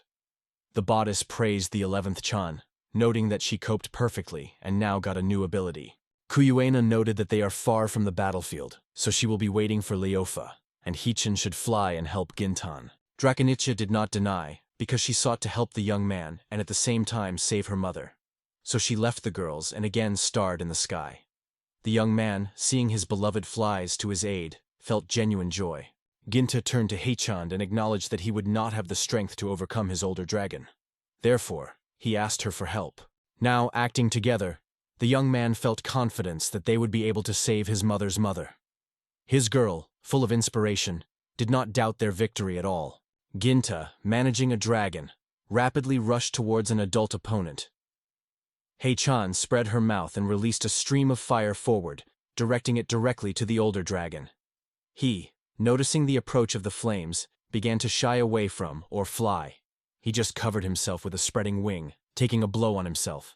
To a great surprise, he noticed that his mother's spell not only protected her from wounds, but also dispelled the flames. The little dragon was impressed, because he did not even suspect that his mother had such combat skills. Ginta also could not believe that their attack was just disappearing in the air. Without a moment, the adult dragon decided to go on the offensive immediately, releasing fiery breathing on opponents. Chennel was cleverly evading the devastating blow, but in his soul, his confidence swayed. Will they be able to withstand such a formidable force? Ginta wondered. Does he not rule the adult with some blessing? However, reflections cut off his girl's voice. The young man was distracted for a moment, and throwing his gaze to the way where the fiery ball of their opponent flew, the alarm swept it. The guy quickly realized that the attack was not focused on him again. The fireplace flew directly to the girl standing on the ledge. There was no opportunity to escape, so Quinva ordered Ladafi to hide behind her as soon as possible. However, the goddess did not understand what it needed, and only hesitated. Quinn realized that the distance was not enough to evade the blow, so it was only necessary to meet him. The girl was in a battle rack and began to swing magic. Looking directly in front of her, she exclaimed to the dragon, warning not to underestimate her. The punk gathered forces and created a wall of the wind around her and the goddess, which closed into the sphere and had to protect them from the impact. The girl just stopped the attack, immediately began to knock the flames on her clothes. She immediately understood the difficulty of Gint in a duel with such rivals, because it was extremely difficult to defend themselves from them. The young man, who watched the girls from a height, wondered if everything was fine in his companions. Kwana replied that everything was fine with them. The girl also noted that the boy does not need to worry about them. Let it better pay all the attention to her and help her change. The young man rushed on the offensive with new forces, and explosions began to sound from all sides. The battle flared up more and more, but none of the parties intended to give up. Subsequently, the young man realized that the black flames were too weak, because the fire practically did not harm the dragon. Ginta thought about whether or not to come closer to strike a sword. It was worth changing the tactics, because without that the battle could continue endlessly. The guy asked the Hykens to ask if he could get closer to her mother to be able to strike a sword. Jint had no doubt about her friend, but asked if he could rely on her because it was really dangerous. However, Chan was not going to retreat. The Tush watched from the outside without participating. At the same time, she noted that her friends gradually began to lower the pace. Lidaf noted that she was probably not used to flying for so long, because it was a novelty for her. The goddess suggested that the Hichans could hardly be able to shy away from the blows of her mother, because their forces were too different. Ginta tried to reassure his girlfriend and support her so she would not lose hope. However, Hichans were increasingly exhausted and spent more and more strength to stay in the air. Junta's mother did not look tired at all and was preparing to strike a new blow. She attacked again and again. The young man decided to change tactics and try to attack the sword. He flew the enemy on the other side and resolutely rushed directly at the adult. The girls who watched the events on the battlefield were amazed at Ginta's decision to climb the sky and fly to the break. Lofa noticed that they would have time to get closer before the dragon releases their fiery breathing. It's in vain. They will not have time. The mother of He has used her ability and released a fiery attack, aimed not at girls, but on her own daughter. Hel-chan took the whole blow on herself, and the flames swept it from head to heels. The bodice and Kuvanin, who observed the development of events, were not worried about the joke, as such an attempt could have serious consequences. Still, everyone, even an adult, drew attention to the fact that Ginta had almost no chance. Once behind the adult, Jint waved his sword and warned, he boiling his mother, that it could get sick a little. The young man advised the older dragon to clamp his teeth and struck the sword. It was the first attack that really reached the enemy. The young man celebrated for himself that his plan had worked. He did not intend to harm the dragon at all, but called for it to keep silence. The sword blade barely touched the head of an adult creature, after which Ginta assured that everything would pass soon, and the mother would start to feel better. The young man, while in the air, strained all his strength and dropped the dragon's body down. The creature fell hard to the ground and seemed no longer to attack it. He spoke to himself that his mother really lost consciousness. The blow was very strong, but it was necessary, for the sake of her good in the future. Queen with the bodice made sure that the boy managed to win, and now they were sure the adult would not dare to attack them anymore. But despite this, the goddess was still disturbing the fate of their friend, because the great dragon managed to strike him. The goddess praised the girlfriend, noting that she was going properly. Kuzina added that since their girlfriend and her mother, fiery dragons, the flames against them were absolutely useless. The young man noted that fiery breathing, on the contrary, became a salvation for them. Hiding behind him, they managed to penetrate the blind area. Hearing this, Kutina noted that such a plan was truly resourceful. Ginta was glad that everything happened exactly as he predicted. Therefore, the young man thanked his girlfriend, noting that they were successful thanks to her. The goddess stated that now she had her turn to help her friends. She wished to take advantage of the magic of cleaning and healing to deprive the accidental mother of harmful consequences. The bodice was covered by fear and could not apply its abilities, so she asked the satellites with the question of what was happening. Kuzina only pointed to the opposite direction and advised her to look there. The goddess felt that the shift began, and her fear only intensified. Kuchana suggested that he may have appeared precisely because Jinto joined a duel with an adult dragon. The girl raised panic. One of them suggested that she flee immediately, and the other asked where to run, because the stones were falling faster. After a short reflection, the goddess suggested hiding inside the sphere, which Ginta usually used to store things. However, the young man did not agree to the idea. The young man noted that if they do so, no one who could return them would be left outside, and then they would be trapped inside. Leote was desperate and did not know what could still be inferior to prevent collision. The goddess was worried that she could not help her comrades. Meanwhile, Jinta tried to reassure everyone and confidently urged not to be afraid. He added that he could stop the landslide if he used his black flame. Ken was almost no fear, but she doubted. Is it possible to realize the guy's idea at all? He confirmed that the plan was feasible, but just in case advised her to move away. Ginta created a magical sphere around him and put forward the sword, gradually collecting strength for his reception. He understood that if he fails, the consequences could be truly awful. Collecting more energy, the young man did not doubt his own power and was convinced that he was able to withstand even the natural element, because at stake, not only his own life, but also the fate of others. However, when the guy tried to focus only on the disaster, his mind came to his mind. He could not understand whether the imagination threw this voice, or in fact someone tried to turn to him. Suddenly there was a voice that called the young man to take control of the solution.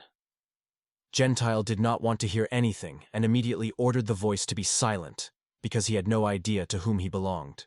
Due to the accumulated energy, Magic Ginta has increased significantly. He only stepped on the ground, and the surface under it was covered with cracks. The young man was preparing to blow and swung his sword, repeating his previous words again. He wanted to be aside as soon as possible. Ginta ordered to step on, directing all his forces in the direction of the shift. The black flame was in front of a natural disaster. The young man saw how a shockwave began to form from the collision of his strength. However, the explosion power was so large that the black flames destroyed the mountain, and from there the fragments of rocks and wood fell. The black flames did not stop on one destroyed mountain. It swept a few more, destroying the rocks that rose further. Gintas remained in place, watching the consequences of his blow. The flow of destruction was moving further and further. The fragments of rocks and wood chips flew around people. Leof had already wanted to ask why the guy did something so destructive, but there was no time left. Jint broke her and hurried to assure her that he was not going to cause the destruction or destroy the mountains at all. His intention was only to stop the shift. Quena perceived it with a smile and noted that now the terrain looks a little different. When the danger passed and the whole company gathered together, Ginta decided to ask in the goddess, as his mother, whom he devotes his singing, feels. Leophis noted that her one would not be enough for full recovery of the adult, because their own strength is almost exhausted.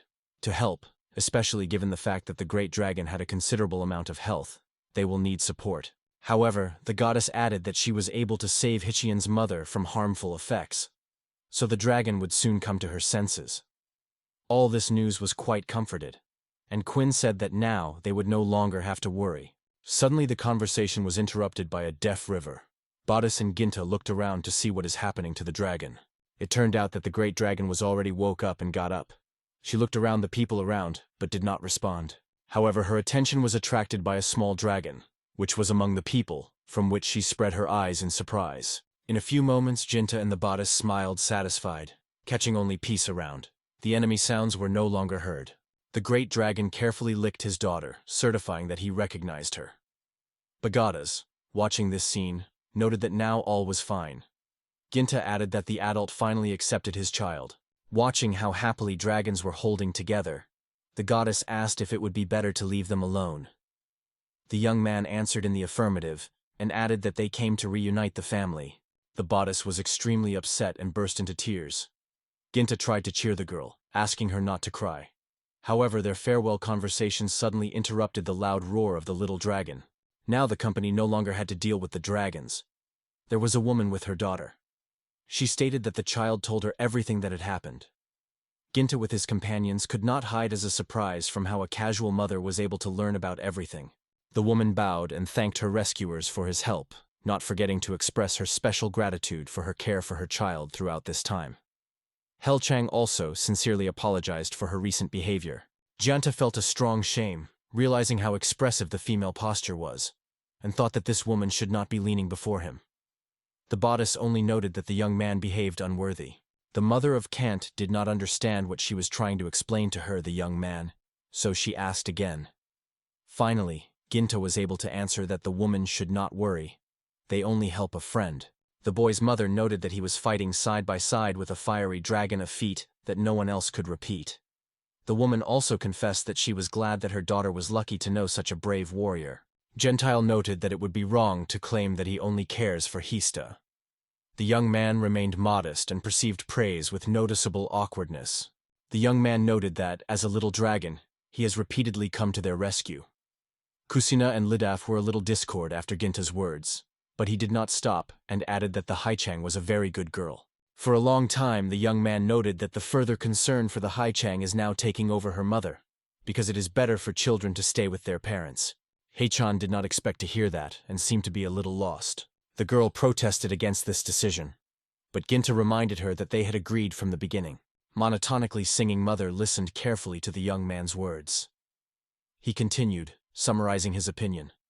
When they find the girl's parents, they will leave her with them, because she should no longer be far from her mother.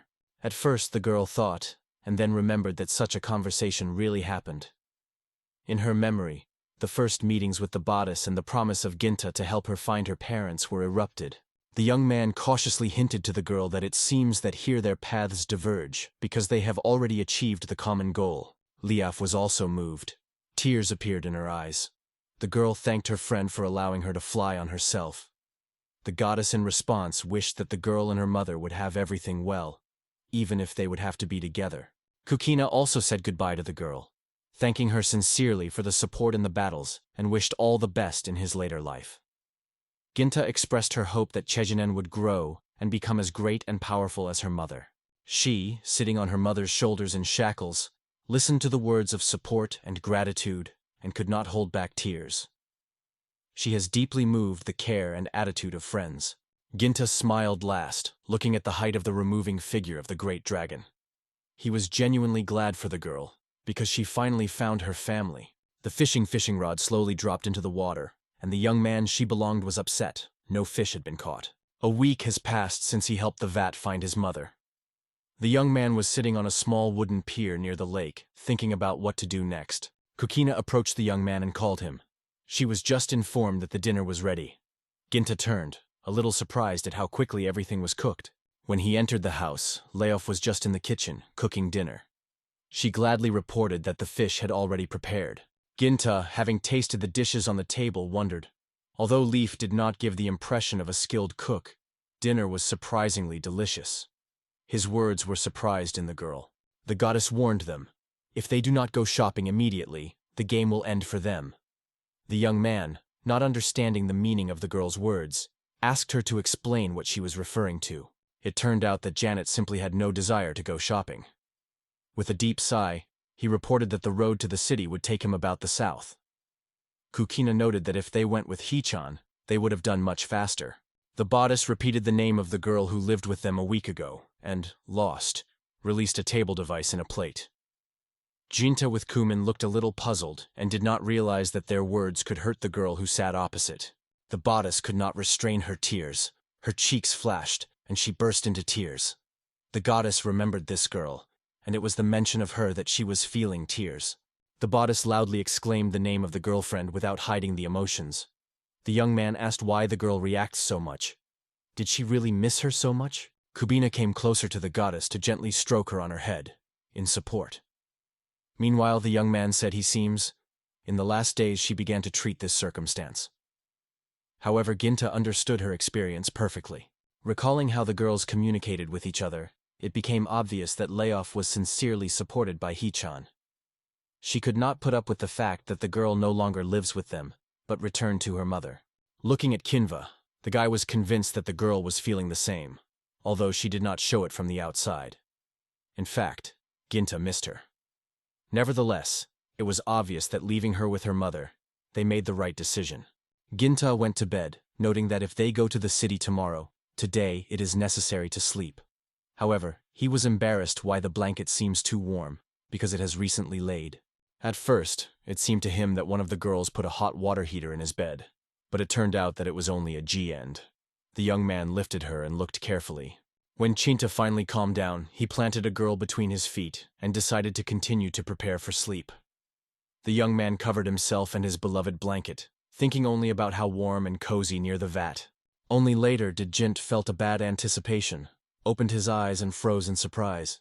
He exclaimed the girl's name, trying to make sure she was really. Then the young man hurriedly asked why she appeared right now. She answered, remembering Ginta previously told her that this house belonged to her too. Since the girl also sad for her friends, she returned to their common house, simply because she wanted to be there again. Gin understood her decision, although it was strange to hear it. She now has a home where she will live with her mother. The young man began to explain that no matter how big they may be with the bodice and Quinn of caring, they would still not be able to replace the girl with a mother. However, it seemed that the Haitan did not need it. She assured that she was not looking for maternal replacement, but simply considers them girlfriends. Hei Chan said that she still remembered everything they have survived together. Common meals, nights under one roof, as well as the battles in which they stood side by side. She was aware that her friends were people, and she was a dragon. It was this demarcation that did not give it rest. The girl turned to them timidly, whether he could stay nearby, despite the fact that she was not a person. The young man smiled, moved by such sincere recognition. He was also aware that all four were extremely friends, so he had never argued that a small dragon appeared in their circle. The young man agreed, what incredibly pleased the girl. She slightly blushed and leaned to hug her friend. Finally, Kuchina and Lidaf entered his room. They were awakened by the noise that came from the Gint room, and here they saw their friend again.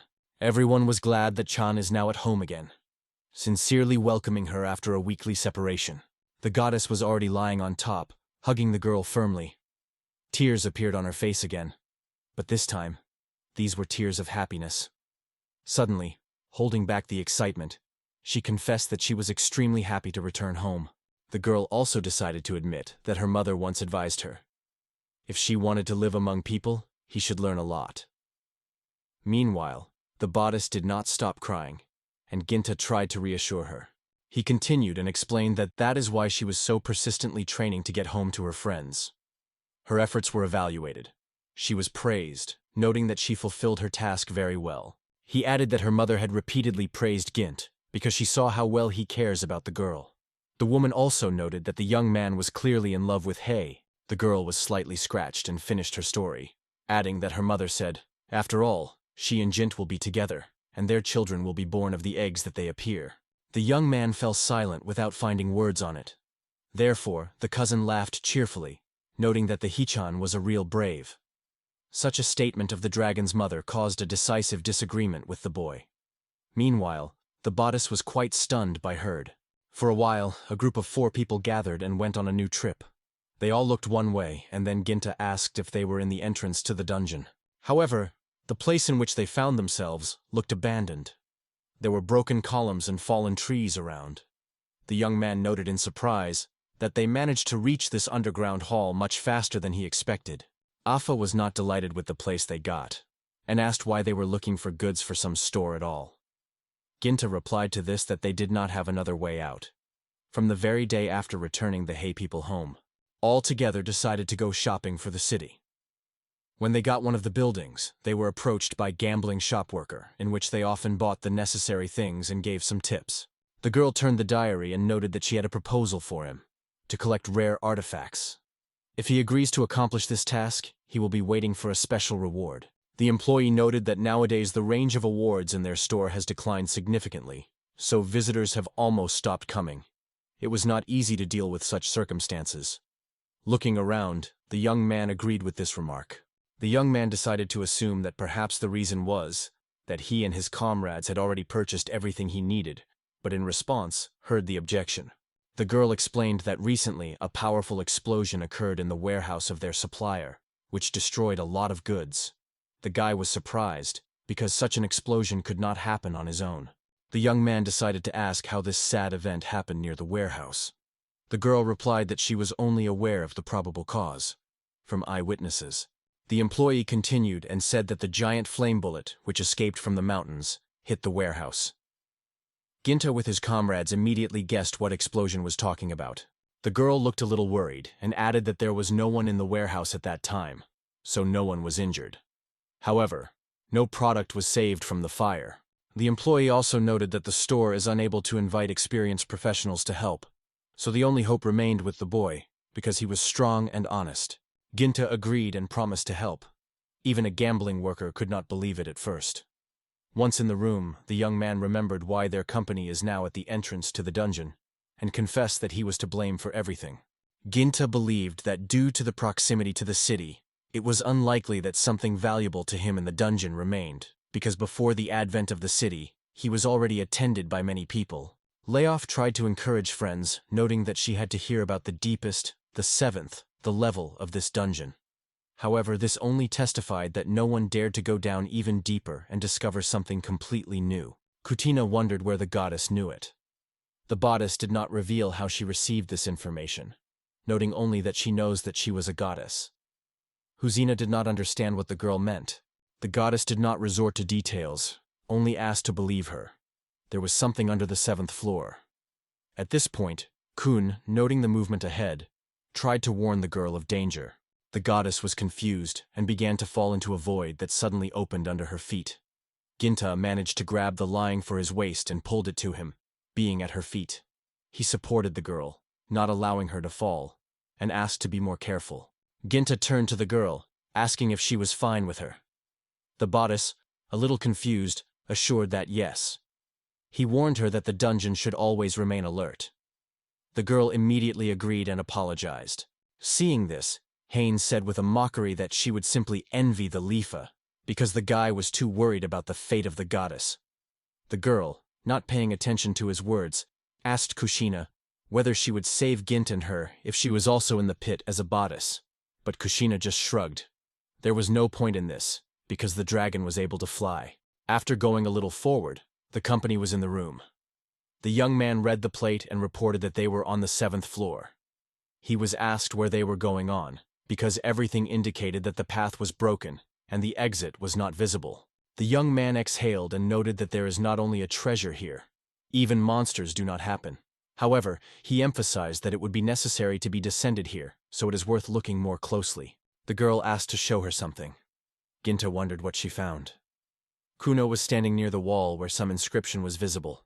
The girl could not disassemble the wall, because the text was performed in the ancient language of the spirits.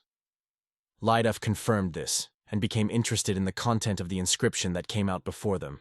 The kitchen turned to the goddess, asking if the girl was able to read the written, but they were prevented by Gint, who came closer and wanted to see the inscription. It seemed that the young man realized the essence only by looking at these lines.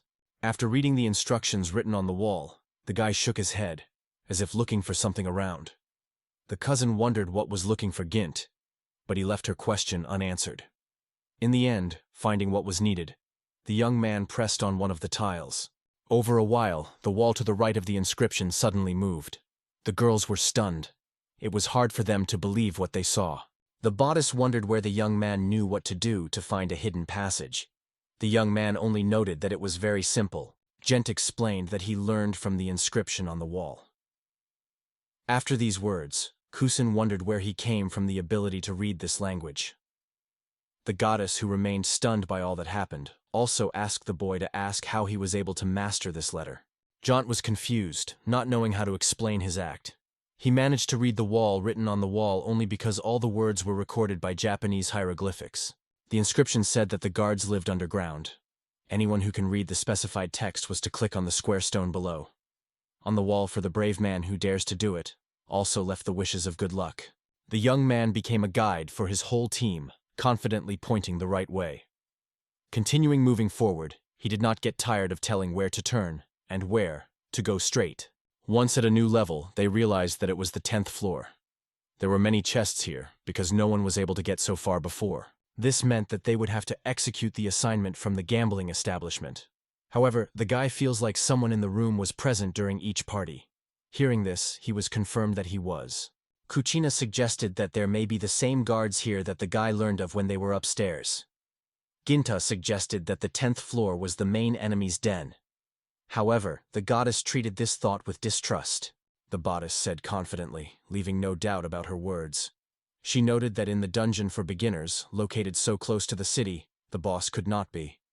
The girl with passion added that even if something unusual happens, she will cope, because she now has a new skill.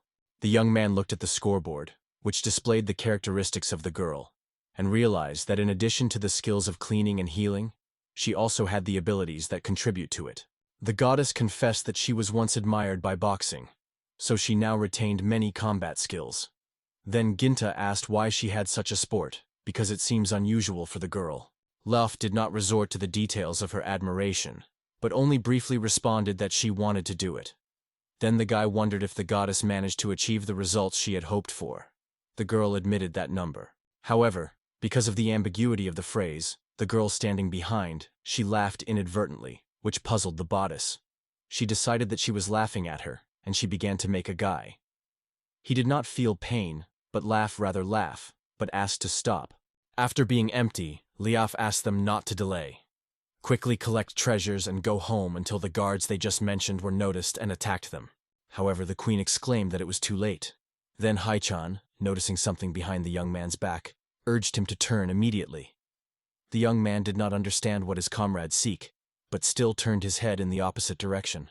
Directly in front of him and the goddess stood a huge stone giant, which was already swinging, preparing to strike. A rough creature loudly stated that it should destroy all the uninvited guests who dared to step on the 10th floor. The silent monster decided to attack in the place where Ginta and Lidaf stood. The floor immediately cracked, and the fragments of stones flew all over. Kukina and Hichin, who were on the other side, managed to see how a stone monster hit his hand. However, due to the incredible power of his own blow, the stone monster did not even notice that something was wrong. He stopped silently, but the hand, which he just attacked, suddenly crumbled. It was the result of a skillful possession of the young man's sword. Ginta remained quite calm, unlike a girl who had fallen on the ground with fear. The guy decided to make a joke, and suggested that the goddess cope with the monster with the help of his recently acquired abilities. The bodice warned the young man to be careful. The girl drew attention. Probably it was one of the technologies of the spiritual craft of Bagan eras, because the monster, who lost her hand a few minutes ago, has already recovered completely. This meant that he was an immortal giant gun. However, Ginta felt at all fear or excitement. On the contrary, the duel became even more interesting for him because the rival had the ability to regenerate. The young man remained confident in his victory, even before such an unusual opponent. Chan also did not stay away. He has already acquired the likeness of the dragon to support the young man in a difficult duel. Quinn came closer to the bodice and wondered if she was fine. In response, the bodice assured that everything was well with her, although she was not sure by the end. Soon he fell near the girls. The girl struck herself so much that she almost wept. The bodice immediately rushed to the girl and began to heal her with her staff. Kusina realized that their opponent was really extremely dangerous. She noted that there is too little space in such a tight room. Hell, he shook the dungeon on the ceiling. Kusina watched the duel, noting that Jint was undoubtedly outweigh the stone monster by force.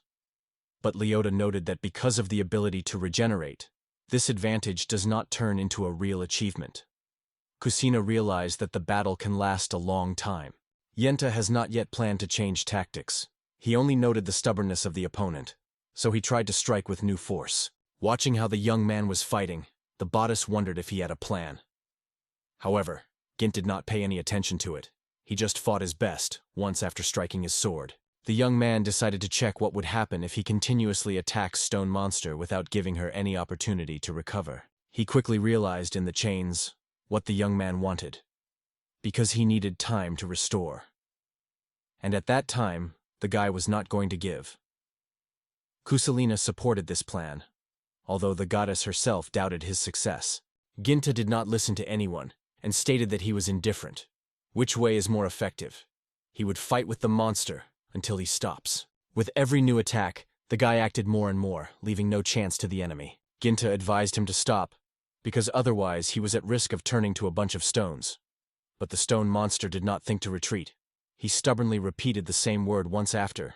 The stone sparkled, but the young man decided that he did not look like a crystal. The information panel that appeared in front of him showed that this stone is extremely rare and endowed with magical properties.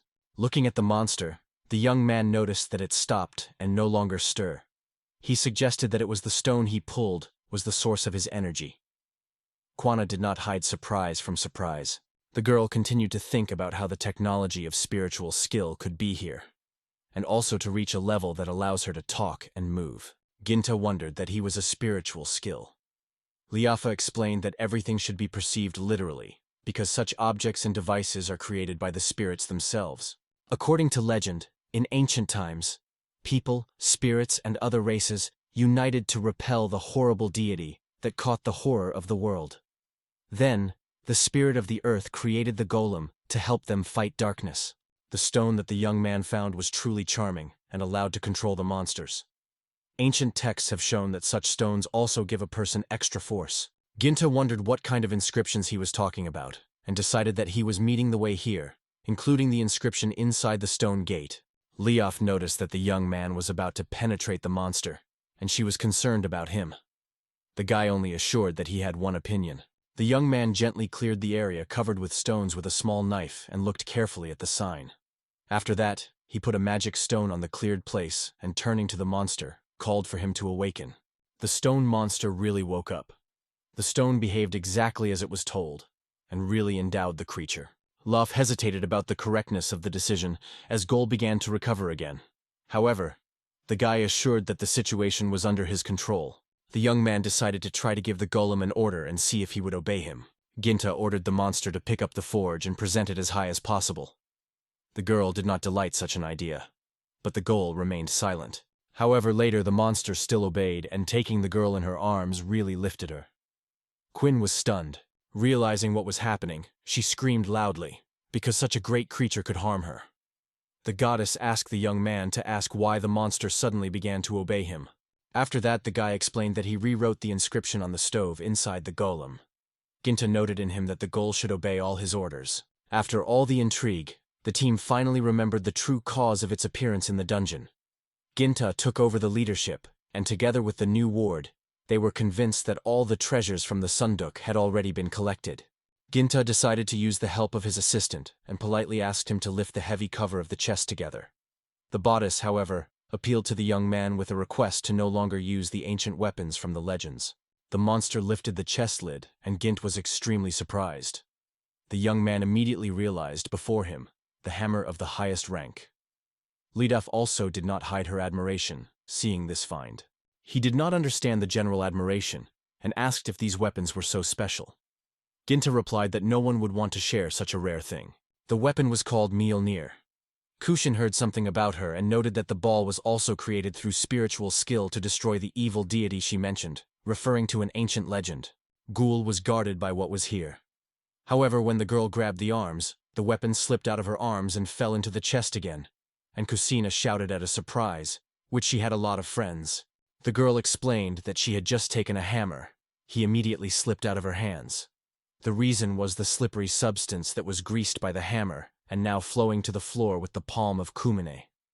She did not expect it to be clearly in a hurry. After these words, Ginta asked what it could be.